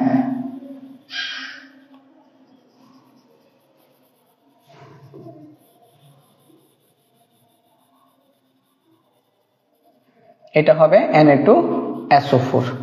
ওকে, লিখে দিই আমি Na2SO4। ঠিক আছে, আর হচ্ছে বেরিয়াম ক্লোরাইড। কোনটি পানিতে অদ্রবণীয়? পানিতে অদ্রবণীয় হচ্ছে বেরিয়াম সালফেট। বেরিয়াম সালফেট পানিতে দ্রবীভূত হয় না। এটার একটু লিস্ট, এখানে একটা লিস্ট একটু আমি অ্যাড করে দিই। হ্যাঁ, আমাদের বেরিয়াম সালফেট, তারপর হচ্ছে আমাদের লেড সালফেট, মানে এগুলো মুখস্থ করা ছাড়া আসলে এই মুহূর্তে কোনো উপায় নাই। তারপর সিলভার ক্লোরাইড, এটা একটু আগে লিখছিলাম তাই না? Silver chloride, silver bromide, silver iodide, এরা পানিতে অদ্রবণীয়। ঠিক আছে, ক্যালসিয়াম সালফেট, ক্যালসিয়াম সালফেট মানে সালফেট লবণগুলো, সালফেট লবণগুলো এরা হচ্ছে পানিতে অদ্রবণীয়। এরা অদ্রবণীয়, এরা অদ্রবণীয়। ঠিক আছে, আর দ্রবণীয় কোনগুলো? দ্রবণীয় হচ্ছে সকল নাইট্রেট লবণ, তাই না? নাইট্রেট লবণ। তো নাইট্রেট লবণ কি আছে? সিলভার নাইট্রেট, এখানে অপশনে আছে সিলভার নাইট্রেট। তারপরে হচ্ছে আমাদের সোডিয়াম সালফেট। হ্যাঁ, সোডিয়ামের যে সালফেট সেটা হচ্ছে পানিতে দ্রবণীয়। পানিতে দ্রবীভূত সোডিয়াম সালফেটকে আমরা সোডা অ্যাশ বলি। সোডিয়াম সালফেট ইনটু 10 অণু পানি, সোডিয়াম সালফেট। তারপর হচ্ছে বেরিয়াম ক্লোরাইড, এরা হচ্ছে আমাদের পানিতে দ্রবণীয়। এরা হচ্ছে পানিতে দ্রবণীয়। ঠিক আছে, তো এই জিনিসগুলো আসলে তোমাদের একটু মনে রাখতে হবে। এই অধ্যায়ের এটাই একটু প্যারা, যে কোনটা পানিতে দ্রবণীয় কোনটা পানিতে অদ্রবণীয়, এটা আসলে আমাদেরকে একটু মনে রাখতে হয়। ঠিক আছে, আচ্ছা কেউ একজন বলছো আমি অ্যাড হতে চাই। আচ্ছা, যে যে হচ্ছে আমাদের মেসেঞ্জার গ্রুপে অ্যাড হতে চাও ভাইয়াকে একটু মেসেজ দিয়ে রাখো, আমি পরে অ্যাড করে দিব। আচ্ছা, নিচের কোন যৌগটি পানিতে দ্রবীভূত হয় না? পানিতে দ্রবীভূত হয় না কোনটি? ফেরাস হাইড্রোক্সাইড, এটা পানিতে দ্রবীভূত হয় না। ঠিক আছে, ফেরাস হাইড্রোক্সাইড পানিতে দ্রবীভূত হয় না, কারণ নাইট্রেট লবণ পানিতে দ্রবীভূত হয়, পটাশিয়াম ক্লোরাইড, সোডিয়াম নাইট্রেট, এটা NO3, এটা পানিতে অধিক দ্রবীভূত হয়। নিচের কোনটি পানিতে অদ্রবণীয়? ওই যে সিলভার ক্লোরাইড, দেখছো, silver chloride, silver bromide, silver iodide, এটা কি পানিতে অদ্রবণীয়? এগুলো আসলে পড়তে পড়তে মুখস্থ হয়ে যাবে। নিচের কোন যৌগটি পানিতে অদ্রবণীয়? ওই যে ফেরাস হাইড্রোক্সাইড পানিতে অদ্রবণীয়। ঠিক আছে, ফেরাস হাইড্রোক্সাইড, কারণ আমরা জানি এই যে মৃৎক্ষার ধাতুর যে এই জিনিসগুলা, এটা হচ্ছে ফেরাস হাইড্রোক্সাইড, এটা হচ্ছে আমাদের পানিতে অদ্রবণীয়। ঠিক আছে, নিচের কোন যৌগটি পানিতে অদ্রবণীয়? নাকি নিচের কোন যৌগটি পানিতে অদ্রবণীয়? আচ্ছা দাঁড়াও, এটা ফেরাস হাইড্রোক্সাইড না, সরি, সালফেট আছে তো, ক্যালসিয়াম সালফেট। ক্যালসিয়াম সালফেট হচ্ছে পানিতে অদ্রবণীয়। এই যে উপরে আমি বোধহয় একটা লিস্টে লিখছি যে ক্যালসিয়াম সালফেট হচ্ছে পানিতে অদ্রবণীয়। দেখো তো, এই যে দেখো, ক্যালসিয়াম সালফেট পানিতে অদ্রবণীয়। ঠিক আছে, ক্যালসিয়াম সালফেট পানিতে অদ্রবণীয়। তো যেহেতু তুমি অপশনে ক্যালসিয়াম সালফেট পেয়ে গেছো, তার মানে ক্যালসিয়াম সালফেট হচ্ছে আমাদের পানিতে অদ্রবণীয়। ঠিক আছে, ক্যালসিয়াম সালফেট পানিতে অদ্রবণীয়। তারপরে দেখি কোন যৌগে পোলারিটি বিদ্যমান। হ্যাঁ, পোলারিটি মানে কি?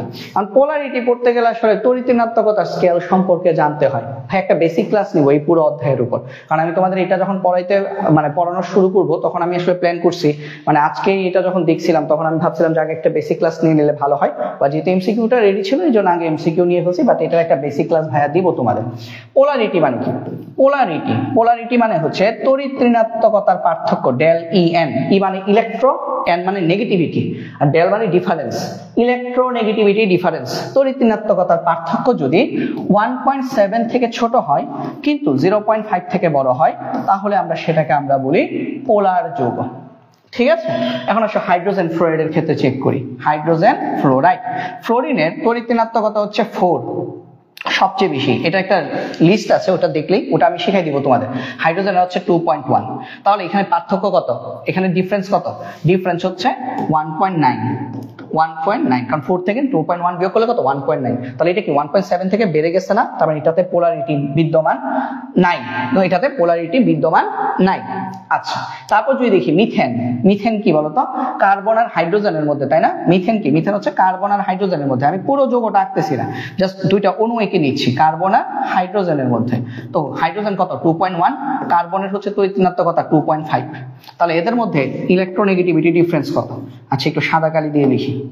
এটা হচ্ছে 2.5, এটা হচ্ছে 2.1। তাহলে এদের মধ্যে তড়িৎ-ঋণাত্মকতার ডিফারেন্স কত? তড়িৎ-ঋণাত্মকতার ডিফারেন্স হচ্ছে 0.4। তাহলে এটাও আমার পোলারিটি না, কারণ 0.5 থেকে ছোট হয়ে গেছে এটা আবার। তারপর মনে করো কার্বন ডাই অক্সাইড, মানে কার্বন এবং অক্সিজেনের মধ্যে বন্ধন।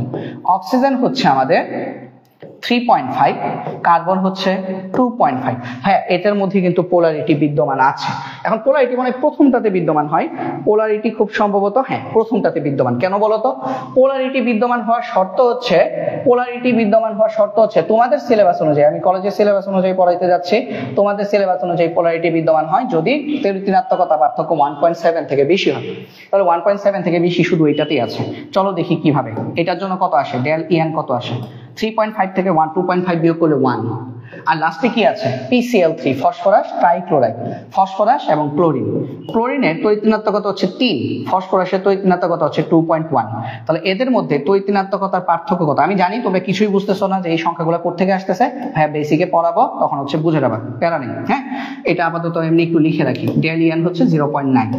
তাহলে খেয়াল করে দেখো, আমার শুধুমাত্র একটা অপশন 1.9, যেটা 1.7 থেকে বেশি, অর্থাৎ আমার সঠিক উত্তর হচ্ছে এটা। এটাতে পোলারিটি বিদ্যমান, এটাতে আমাদের পোলারিটি বিদ্যমান, অর্থাৎ পোলারিটি বিদ্যমান হচ্ছে হাইড্রোজেন ফ্লোরাইড। হাইড্রোজেন ফ্লোরাইড যৌগে আমার পোলারিটি বিদ্যমান। 95 সঠিক উত্তর অবশ্যই ঘ হবে না ভাইয়া, PCl3 হবে। হ্যাঁ, কারণ হচ্ছে পোলারিটি হচ্ছে আমাদের এই অপশন অনুযায়ী আমি যেটা দেখলাম যে পোলারিটির হিসাবটা হচ্ছে আমাদের 1.7 থেকে বেশি থাকলে পোলারিটি হবে। ঠিক আছে, তারপরে দেখ নিচের কোন যৌগে পোলারিটি বিদ্যমান। এটার জন্য আবার চেঞ্জ হয়ে গেছে। এটার জন্য আসলে পোলারিটি বিদ্যমান আসলে কোনটা হবে খেয়াল করো। পোলারিটি নিচের কোন যৌগের জন্য বিদ্যমান? তাহলে সবচেয়ে বেশি দেখি কোথায় আছে সবচেয়ে বেশি। PCl3 এ কত আছে দেখো, PCl। তাহলে দেখো 3, 2. 2.1 আর 3, ফসফরাস হচ্ছে 2.1, ফসফরাস হচ্ছে 2.1, এ হচ্ছে 3, তাহলে এখানে ডেল ইএন এর মান কত? 0.9। সবচেয়ে বেশি ডেল ইএন কোথায় সেটা চেক করি। CH4 কার্বন হাইড্রোজেন 2.5, আর এটা কত? 2.1, তাহলে হিসাব করলে এটা কত আসে? ডেল ইএন কত আসে? 0.4। তারপর আমরা যদি চেক দেই কার্বন ডাই অক্সাইড, কার্বন হচ্ছে 2.5, অক্সিজেন হচ্ছে 3.5, যদি চেক দিই তাহলে ডেল ইএন কত আসে? 1। তারপর এটা কি? CH3OH, কার্বন আর হাইড্রোজেন তো জানো, আর OH টা দেখো তাহলে। OH, হাইড্রোজেন হচ্ছে 2.1, ও হচ্ছে 3.5, তাহলে এদের মধ্যে তড়িৎ ঋণাত্মকতার পার্থক্য কত?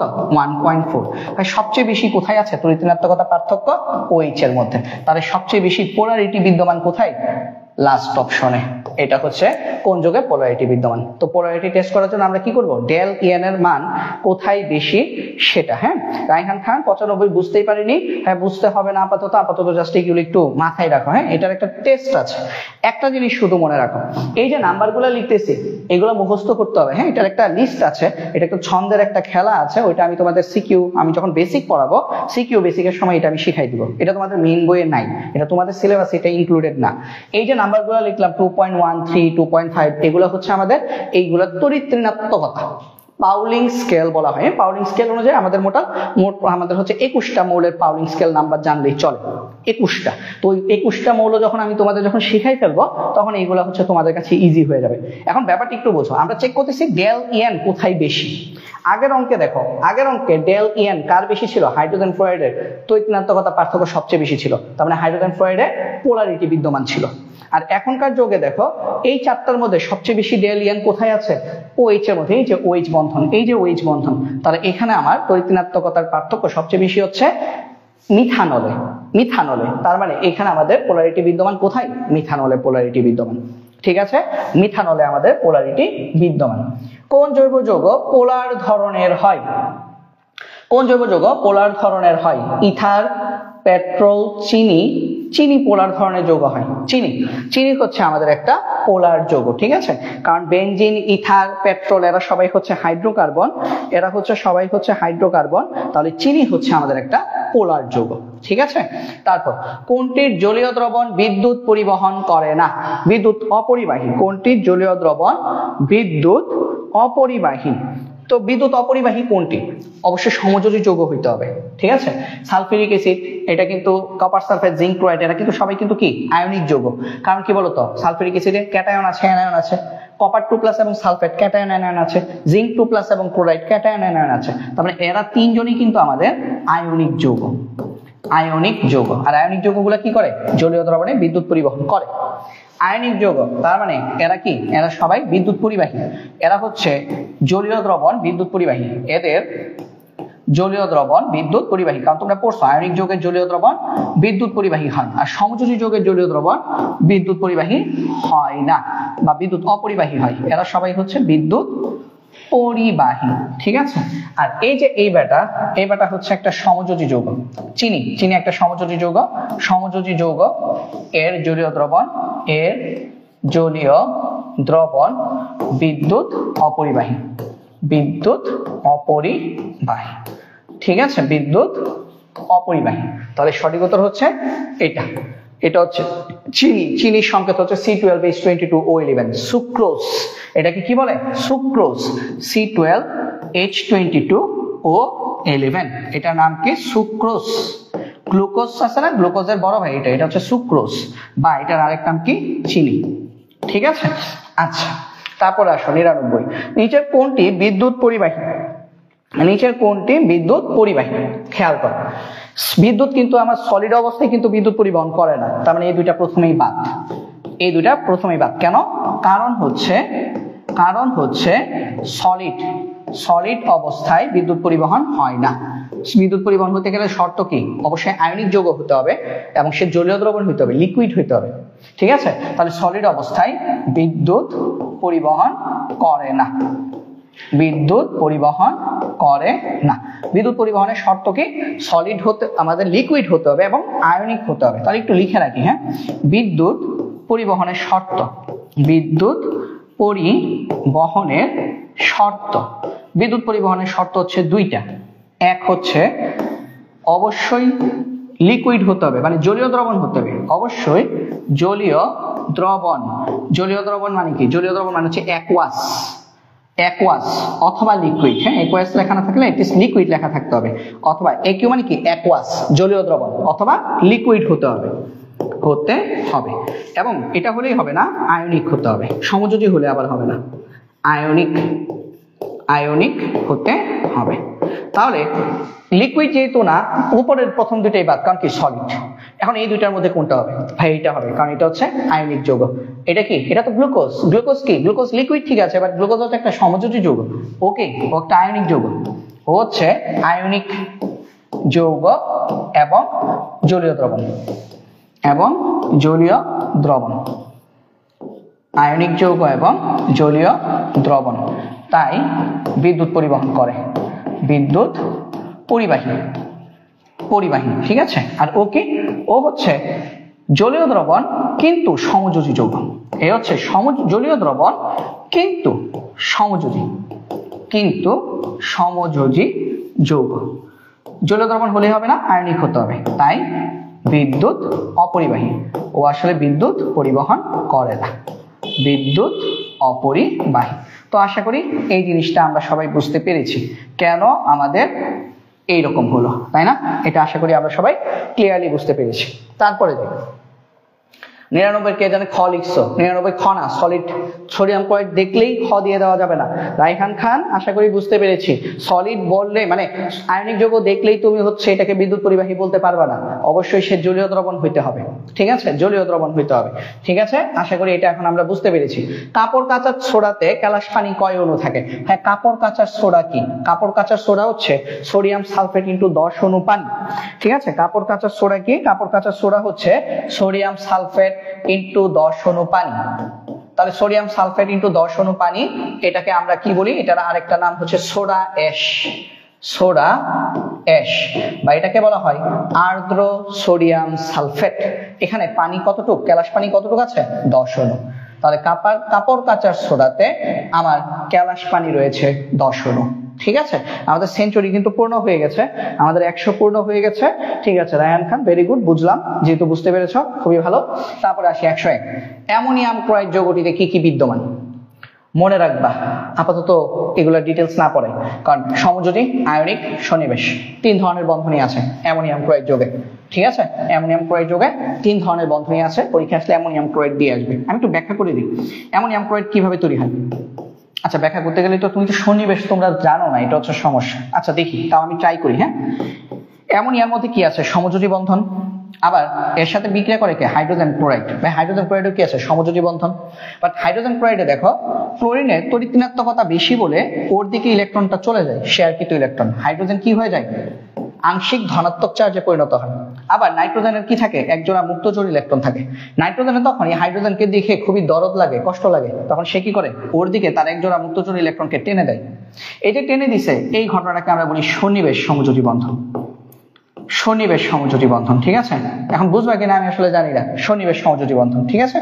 এখন যখন অ্যামোনিয়া যখন হাইড্রোজেনের সাথে সন্নিবেশ সমযোজী বন্ধন যখন তৈরি করে, এই পুরোটা মিলে তখন হয়ে যায় অ্যামোনিয়াম প্লাস। এখন খেয়াল করো, অ্যামোনিয়াম প্লাস Cl মাইনাস, তাহলে তাদের মধ্যে আবার কি তৈরি হয়? আয়নিক বন্ধন তৈরি হয়। তাহলে যখন অ্যামোনিয়াম ক্লোরাইড তৈরি হয়, প্রথম অ্যামোনিয়া এবং হাইড্রোজেন ক্লোরাইড তারা দুইজনই তৈরি হয় কিভাবে? সমযোজী বন্ধনের মাধ্যমে। তারপর অ্যামোনিয়ার নাইট্রোজেনের যে মুক্তজোড় ইলেকট্রন থাকে সেটা হাইড্রোক্লোরিক অ্যাসিডের হাইড্রোজেনের সাথে সন্নিবেশ বন্ধন তৈরি করে। তাহলে দুইটা বন্ধন হলো সমযোজী, সন্নিবেশ। তারপর এই যে টোটালটা মিলে ammonium plus NH4 plus ammonium ion, ammonium ion পরে ক্লোরাইড আয়নের সাথে আয়নিক যৌগ তৈরি করে। তাহলে এখানে আমার 3 ধরনের বন্ধন বিদ্যমান, সমযোজী, আয়নিক এবং সন্নিবেশ, ঠিক আছে। রায়হান খান স্যার এটা অন্য অধ্যায়ের এই অধ্যায়ের মধ্যে চলে আসছে আর কি। দেখো CCl4 যৌগটি পানিতে দ্রবণীয় না, কেন বলতো? কারণ CCl4 হচ্ছে এটা একটা সমযোজী যৌগ, ঠিক আছে, এটা পানিতে দ্রবণীয় না। ইথেন ও ক্লোরিনের বিক্রিয়ায় উৎপন্ন হয় না, এটাও তো ভুল, এটাও ভুল। কারণ কি জানো? কারণ হচ্ছে এটা হচ্ছে আমাদের তৈরি হয়, এটা আমাদের তৈরি হয় হচ্ছে মিথেন এবং ক্লোরিনের বিক্রিয়ায়, ইথেন না। এটা কি? মিথেন এবং ক্লোরিন, এটা তৈরি হয় মিথেন এবং ক্লোরিন, মিথেন এবং ক্লোরিনের বিক্রিয়ায় তৈরি হয়, ইথেন না, ঠিক আছে, মিথেন। তাহলে শুধু সঠিক উত্তর হচ্ছে সমযোজী বন্ধনে আবদ্ধ। সঠিক উত্তর জাস্ট 3, ঠিক আছে, সঠিক উত্তর হচ্ছে শুধু 3। অ্যামোনিয়াম ক্লোরাইড, অ্যামোনিয়াম ক্লোরাইড তরল অবস্থায় থাকতে পারে, একাধিক বন্ধন বিদ্যমান, এটা সঠিক। কি কি একাধিক বন্ধন বলো তো? প্রথমে তৈরি হয় কি সমযোজী, আমরা মাত্র পড়ে আসছি। তারপরে কি সন্নিবেশ, সন্নিবেশ সমযোজী। তারপরে কি আয়নিক, আয়নিক। ঠিক আছে, এটা একটু মনে রাখো তাইলেই হবে যে অ্যামোনিয়াম ক্লোরাইডের সমযোজী, সন্নিবেশ এবং আয়নিক 3 ধরনের বন্ধন তৈরি হয়। এখন অ্যামোনিয়াম ক্লোরাইডের জলীয় দ্রবণ অম্লীয়, আর বলছে তরল অবস্থায় থাকতে পারে। ঠিক আছে, অ্যামোনিয়াম ক্লোরাইডের জলীয় দ্রবণ অম্লীয় আর বলছে তরল অবস্থায় থাকতে পারে। অ্যামোনিয়াম ক্লোরাইড, তাই না? অ্যামোনিয়াম ক্লোরাইডের হচ্ছে আমাদের তরল অবস্থায় থাকতে পারে কি ammonium chloride, ammonium chloride, ammonium chloride, ammonium chloride তো হচ্ছে নিশাদল। অ্যামোনিয়াম ক্লোরাইড কি? অ্যামোনিয়াম ক্লোরাইড হচ্ছে নিশাদল। হ্যাঁ, দ্বিতীয় অধ্যায়ে আমরা পড়ছি, তাই না? নিশাদল কি? একটা ঊর্ধ্বপাতিত পদার্থ, নিশাদল, যা একটি উদ্বায়ী পদার্থ। উদ্বায়ী পদার্থের বৈশিষ্ট্য কি বলতো? সে কঠিন থেকে সরাসরি বাষ্প হয়ে যায়, ওর কিন্তু লিকুইড স্ট্যাটাস নাই, তরল হইতে পারে না, তার মানে তরল অবস্থায় থাকতে পারে না। সঠিক উত্তর হচ্ছে কি এটা কঠিন এবং বাষ্প এই দুই অবস্থায় থাকতে পারে, যা একটি উদ্বায়ী পদার্থ। উদ্বায়ী পদার্থ মানে কি? সে সলিডে থাকতে পারে, সরাসরি সলিড থেকে বাষ্প মানে গ্যাস হইতে পারে, সলিড থেকে সে সরাসরি গ্যাস হইতে পারে, তার পক্ষে কিন্তু লিকুইড হওয়া সম্ভব না। তাহলে অ্যামোনিয়াম ক্লোরাইড হচ্ছে নিশাদল, এটা একটা উদ্বায়ী পদার্থ, অর্থাৎ এটা তরল অবস্থায় থাকতে পারে না। ঠিক আছে, আর অ্যামোনিয়াম ক্লোরাইডের অম্লীয় দ্রবণ, জলীয় দ্রবণ অম্লীয়, এটা সঠিক। অ্যামোনিয়াম ক্লোরাইডের জলীয় দ্রবণ হচ্ছে অম্লীয়। ঠিক আছে, তাহলে কারণ কি? কারণ কি আমি একটু বুঝি, তোমাদেরকে একটু ব্যাখ্যা করি অ্যামোনিয়াম ক্লোরাইড আসলে কিভাবে তৈরি হয় সেটা একটু দেখো। অ্যামোনিয়াম ক্লোরাইড এটা দুইটা পার্ট থাকে, একটা হচ্ছে অ্যামোনিয়া আর একটা হচ্ছে হাইড্রোক্লোরিক অ্যাসিড। হ্যাঁ, অ্যামোনিয়া কি? অ্যামোনিয়া একটা দুর্বল ক্ষার, এটা একটা দুর্বল ক্ষার, দুর্বল ক্ষার। ঠিক আছে, এটা একটা দুর্বল ক্ষার। ঠিক আছে, আর হাইড্রোক্লোরিক অ্যাসিড এটা কি? এটা একটা শক্তিশালী অ্যাসিড। তো জিতবে কে বলতো? শক্তিশালী যে, তারই আসলে রাজত্ব হয়, তাই না? তাহলে অ্যামোনিয়া আর হাইড্রোক্লোরিক অ্যাসিডের যখন বিক্রিয়া হয় তখন শক্তিশালী যে তার মতোই হবে প্রকৃতি। তার মানে অ্যামোনিয়াম ক্লোরাইড নিজে কি? যেহেতু সে একটা দুর্বল ক্ষার আর একটা শক্তিশালী অ্যাসিডের বিক্রিয়ায় তৈরি হয়, তার মানে তার প্রকৃতি হচ্ছে অম্লীয় প্রকৃতির, মানে অ্যাসিডিক, অ্যাসিডের মতো সে, তাই না? অম্লীয় প্রকৃতির হয়, কারণ কি? শক্তিশালী। ঠিক আছে, তোমরা মনে রাখবা দুজনেই যদি শক্তিশালী হয়, ক্ষারটাও শক্তিশালী অ্যাসিডটাও শক্তিশালী, তাহলে সেটা হবে নিরপেক্ষ। বাট যদি যে একজন যদি শক্তিশালী হয় তাহলে যে শক্তিশালী দ্রবণটা তার মতো হয়। যেমন যদি ক্ষার যদি শক্তিশালী হয় তাহলে দ্রবণটা হবে ক্ষারীয়, এখানে অ্যাসিড শক্তিশালী তাহলে দ্রবণটা হবে অম্লীয়। ঠিক আছে, তাহলে সঠিক উত্তর কি? সঠিক উত্তর হচ্ছে আমাদের 2 এবং 3। তারপরে যাই, সমযোজী বন্ধন বিদ্যমান ক্লোরিনে অবশ্যই। 2টি করে ইলেকট্রন শেয়ার করে না, একটা করে ইলেকট্রন শেয়ার করে ক্লোরিন, কারণ এই যেভাবে তৈরি হয় ClCl, ক্লোরিন এভাবে তৈরি হয়, ও একটা ও একটা, ওর আরো 3 জোড়া মুক্ত জোড় ইলেকট্রন থাকে, ওরও আরো 3 জোড়া মুক্ত জোড় ইলেকট্রন থাকে। তাহলে এই যে একটা জোড়াই শেয়ার করে, তাহলে উভয় কি করে? একটা করে, প্রত্যেকে উভয় পরমাণু একটি করে ইলেকট্রন শেয়ার করে। 2টি হবে না, এটি হবে একটি করে। উভয় পরমাণু ইলেকট্রন বিন্যাস লাভ করে, এটা একটু ভুল আছে বোধহয়। উভয় পরমাণু নিষ্ক্রিয় গ্যাসের ইলেকট্রন বিন্যাস লাভ করে, নিষ্ক্রিয় গ্যাসের হবে এখানে, ইলেকট্রন বিন্যাস লাভ করে, আমি এখানে লিখে দিই নিষ্ক্রিয় গ্যাসের, নিষ্ক্রিয় গ্যাসের। হ্যাঁ, কারণ দুইজনই কি করে? নিকটবর্তী নিষ্ক্রিয় গ্যাস আর্গনের ইলেকট্রন বিন্যাস লাভ করে, আর্গনের ইলেকট্রন বিন্যাস লাভ করে। তাহলে সঠিক উত্তর হচ্ছে 1 এবং 3। ঠিক আছে, আশা করি আমরা এটা বুঝতে পেরেছি। তারপরে যাই, পানির অণুতে পোলারিটি আছে, অবশ্যই পানির অণুতে পোলারিটি আছে। হ্যাঁ, মাঝে মধ্যে কিছু জটিল এমসিকিউ চলে আসতেছে যেগুলো আসলে তোমাদের বইয়ে নাই, এগুলো আসলে তোমাদের বইয়ে নাই, এগুলো হচ্ছে আমাদের মনে হয় স্কুলের প্রশ্ন, খুব সম্ভবত বোর্ডে এরকম প্রশ্ন আসার তো সুযোগ নাই।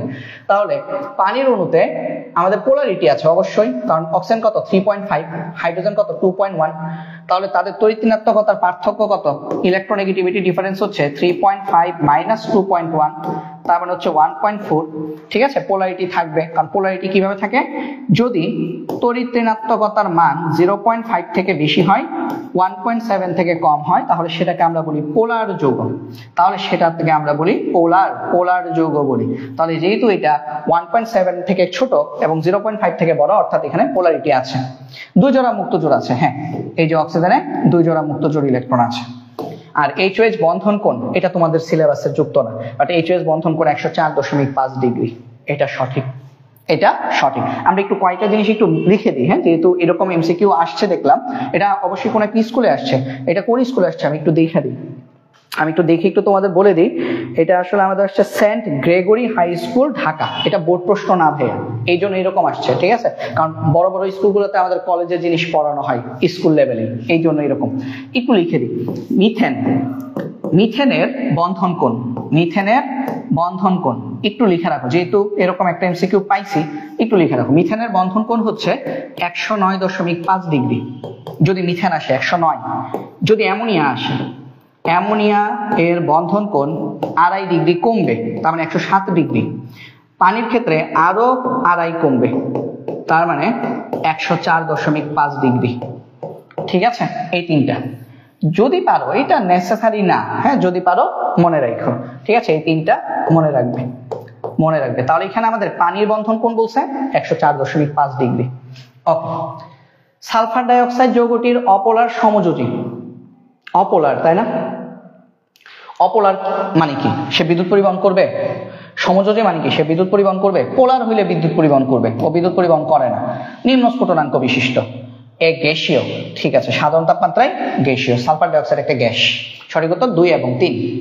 তারপর নিচের কোনটিতে সঞ্চারণশীল ইলেকট্রন থাকে, ভাইয়া মনে রাখবা সঞ্চারণশীল ইলেকট্রন থাকে ধাতব পরমাণুতে। ধাতব পরমাণুর বৈশিষ্ট্য হচ্ছে সেটাতে সঞ্চারণশীল ইলেকট্রন থাকে, পারমাণবিক শ্বাস তৈরি করে, এটা তোমাদের বইয়ে লেখা আছে একদম লাস্ট টপিকে অধ্যায়।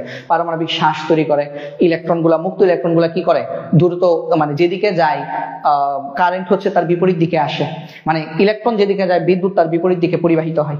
এই জিনিসগুলো হচ্ছে তোমাদের বইয়ে আছে। তাহলে এখানে কোনটিতে আমাদের সঞ্চারণশীল ইলেকট্রন থাকে, সালফার, ফসফরাস, আয়োডিন, গ্রাফাইট। গ্রাফাইটে সঞ্চারণশীল ইলেকট্রন থাকে না, দাঁড়াও দেখি, গ্রাফাইট, হ্যাঁ গ্রাফাইটই, কারণ কার্বনের রূপভেদ গ্রাফাইট, গ্রাফাইটের সঞ্চারণশীল ইলেকট্রন থাকে, ঠিক আছে, গ্রাফাইট হচ্ছে কার্বনের একটা রূপভেদ, গ্রাফাইটের সঞ্চারণশীল ইলেকট্রন থাকে, ডায়মন্ডে থাকে না। যদি ডায়মন্ডে যদি সঞ্চারণ ইলেকট্রন থাকতো, তাহলে মহিলারা যে ডায়মন্ডের জিনিস পরে না, ও তো কারেন্টে লাগে পুরা মহিলা থাকতো, কথা কি বোঝা গেছে?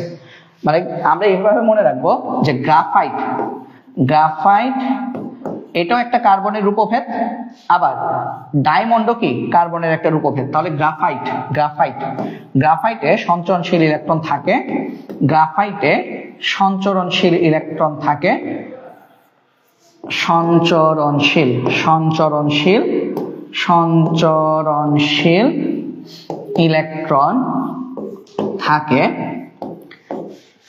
ডায়মন্ডে থাকে না, ডায়মন্ডে সঞ্চরণশীল ইলেকট্রন থাকে না, ঠিক আছে, ডায়মন্ডে সঞ্চরণশীল ইলেকট্রন থাকে না।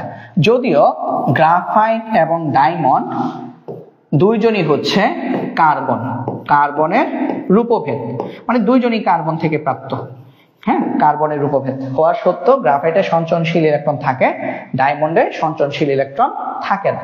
যেহেতু গ্রাফাইটে সঞ্চরণশীল ইলেকট্রন থাকে, তাই গ্রাফাইট বিদ্যুৎ পরিবাহী, বিদ্যুৎ পরিবাহী। গ্রাফাইট কি বলতো, গ্রাফাইটের উৎকৃষ্ট উদাহরণ হচ্ছে আমাদের পেন্সিলের যে কালিটা, পেন্সিলের যে কালো অংশটা থাকে সেটা হচ্ছে গ্রাফাইট, কথা কি বোঝা গেছে? আর ডায়মন্ডে যেহেতু সঞ্চরণশীল ইলেকট্রন থাকে না, তাহলে ডায়মন্ড বিদ্যুৎ অপরিবাহী, ডায়মন্ড বিদ্যুৎ অপরিবাহী, ঠিক আছে, ডায়মন্ড বিদ্যুৎ অপরিবাহী। তারপরে দেখি 108, সঞ্চরণশীল ইলেকট্রন পাওয়া যায় কোন বন্ধনে? কপার তারে পাওয়া যায়, কপার, কপার, কারণ কি কপারের তার বলতো কি আমাদের কোন বন্ধনে? কপার তার, কারণ কপারের তারই তো আমরা ব্যবহার করি তাই না বাসা বাড়িতে, কারণ কপারের তার কি ধাতব তার, এটার মধ্যে সঞ্চরণশীল ইলেকট্রন থাকবে কপার তার। কারণ কি, কারণ কপার তার ধাতব বন্ধন দিয়ে তৈরি, ধাতব বন্ধন, ধাতব বন্ধন দিয়ে তৈরি, অনেক কোটি কোটি কপার মিলে কপারের একটা তার তৈরি করা হয়, তাহলে শুধু কপার থাকে, ধাতু দিয়ে তৈরি কপার। আচ্ছা, একদম লাস্ট এমসিকিউতে চলে আসছি। ধাতব বন্ধনের কারণে সৃষ্ট বৈশিষ্ট্যগুলো কি? ধাতুকে ঘাত সহ, তাকে তুমি আঘাত করলে সে হচ্ছে সহ্য করবে। ধাতু উজ্জ্বলতা আছে, ধাতুর উজ্জ্বলতা আছে, এবং ধাতুগুলোর নমনীয়তা হয়। কারণ কি, কারণ ধাতুকে পিটিয়ে তুমি যে কোনো ধরনের আকৃতি দান করতে পারবে। লোহারে গরম করে তুমি যদি পিটাও, তাহলে কি হবে, লোহা বিভিন্ন ধরনের আকৃতি তৈরি করে, তাই না? লোহা দিয়ে আমরা অনেক জিনিস বানাই না? তাহলে ধাতব বন্ধনগুলোতে আমাদের ঘাতসহতা, উজ্জ্বলতা এবং নমনীয়তা থাকে। শেষ। ধরে রাখো আমরা হচ্ছে আমাদের কেমিস্ট্রি বইয়ে, আমার কাছে আমি যত বছর ধরে পড়াই, পঞ্চম অধ্যায়ের এমসিকিউ হচ্ছে আমার কাছে বেশ জটিল মনে হয়। কেন? কারণ পঞ্চম অধ্যায়ের এমসিকিউ থেকে স্যাররা মাঝে মধ্যে একটু ক্রেজি হয়ে একটু ওলটপালট প্রশ্ন করে। মানে আমরা গতকাল যে এমসিকিউ গুলো করছিলাম সেগুলো দেখো অনেক অনেক সহজ ছিল, বাট আজকে আমরা যে এমসিকিউ গুলা করলাম দেখো এমসিকিউ গুলা করতে কিন্তু আমাদের কিন্তু বেশ বেগ পেতে হয়েছে, তাই না? তাহলে মানে আমি তোমাদেরকে বলবো পঞ্চম অধ্যায়ের এমসিকিউ গুলা একটু বেশি জোর দিয়ে ভাইয়া পড়তে হবে, যেহেতু পঞ্চম অধ্যায়ের এমসিকিউ গুলো হচ্ছে আমাদের জন্য কি একটু টাফ, তাই না? তার মানে সেই কারণে আমাদের পঞ্চম অধ্যায়ের এমসিকিউ গুলো একটু জোর দিয়ে পড়তে হবে, কারণ শিওর এখান থেকে একটা সিকিউ আসবে। পঞ্চম অধ্যায়ের সিকিউ কি আসে এটা আমরা সিকিউ ক্লাস আলোচনা করব, বুঝা গেছে? তো আমাদের নেক্সট ক্লাস কবে হবে আমি যদি বলে দিই, আমাদের নেক্সট ক্লাস আমাদের আগামীকাল আমাদের নেক্সট ক্লাস হবে। আগামীকালকে আমাদের ক্লাসটা সন্ধ্যা 6টায় হবে, ঠিক আছে? সন্ধ্যা 6টায় হবে, মানে আগামীকাল আসলে তোমাদের ক্লাস নেওয়ার পর আমার হচ্ছে এইচএসসি সাথে একটা ক্লাস আছে, তো সেই ক্ষেত্রে আগামীকাল তোমাদের ক্লাসটা হবে সন্ধ্যা 6টায়। এবং আগামীকাল তোমাদের ক্লাসে আমরা ফার্স্ট চ্যাপ্টার পড়বো, প্রথম অধ্যায়ের এমসিকিউ গুলা সলভ করব। এবং আগামীকালকের এমসিকিউ যেহেতু প্রথম অধ্যায়ের এমসিকিউ, সবাই বাসায় একটু পড়াশোনা করবা, কারণ আগামীকাল এমসিকিউ ক্লাসে কিন্তু আমাদের কুইজ থাকবে, বুঝা গেছে? আগামীকালকের এমসিকিউ ক্লাসে আমাদের কুইজ থাকবে, যেহেতু কুইজ থাকবে, কুইজ মানে কি মজা, কুইজ মানে কি অনেক বেশি প্রতিযোগিতা, অনেক বেশি কম্পিটিশন। তো আগামীকালকে ক্লাসের জন্য সবাই ভালোভাবে প্রস্তুতি নাও ইনশাআল্লাহ। আমরা হচ্ছে আগামীকাল হচ্ছে খুব ভালোভাবে একটা ক্লাস সম্পন্ন করব, এবং আমাদের আগামীকালকে ক্লাসে আমি সর্বোচ্চ উপস্থিতি কিন্তু আশা করছি, ঠিক আছে? তো আজকে এই পর্যন্তই, সবাই ভালো থাকো, সুস্থ থাকো, তোমাদের সবার সুস্বাস্থ্য কামনা করে ভাই এখানেই শেষ করছি। ধন্যবাদ সবাইকে, আল্লাহ হাফিজ।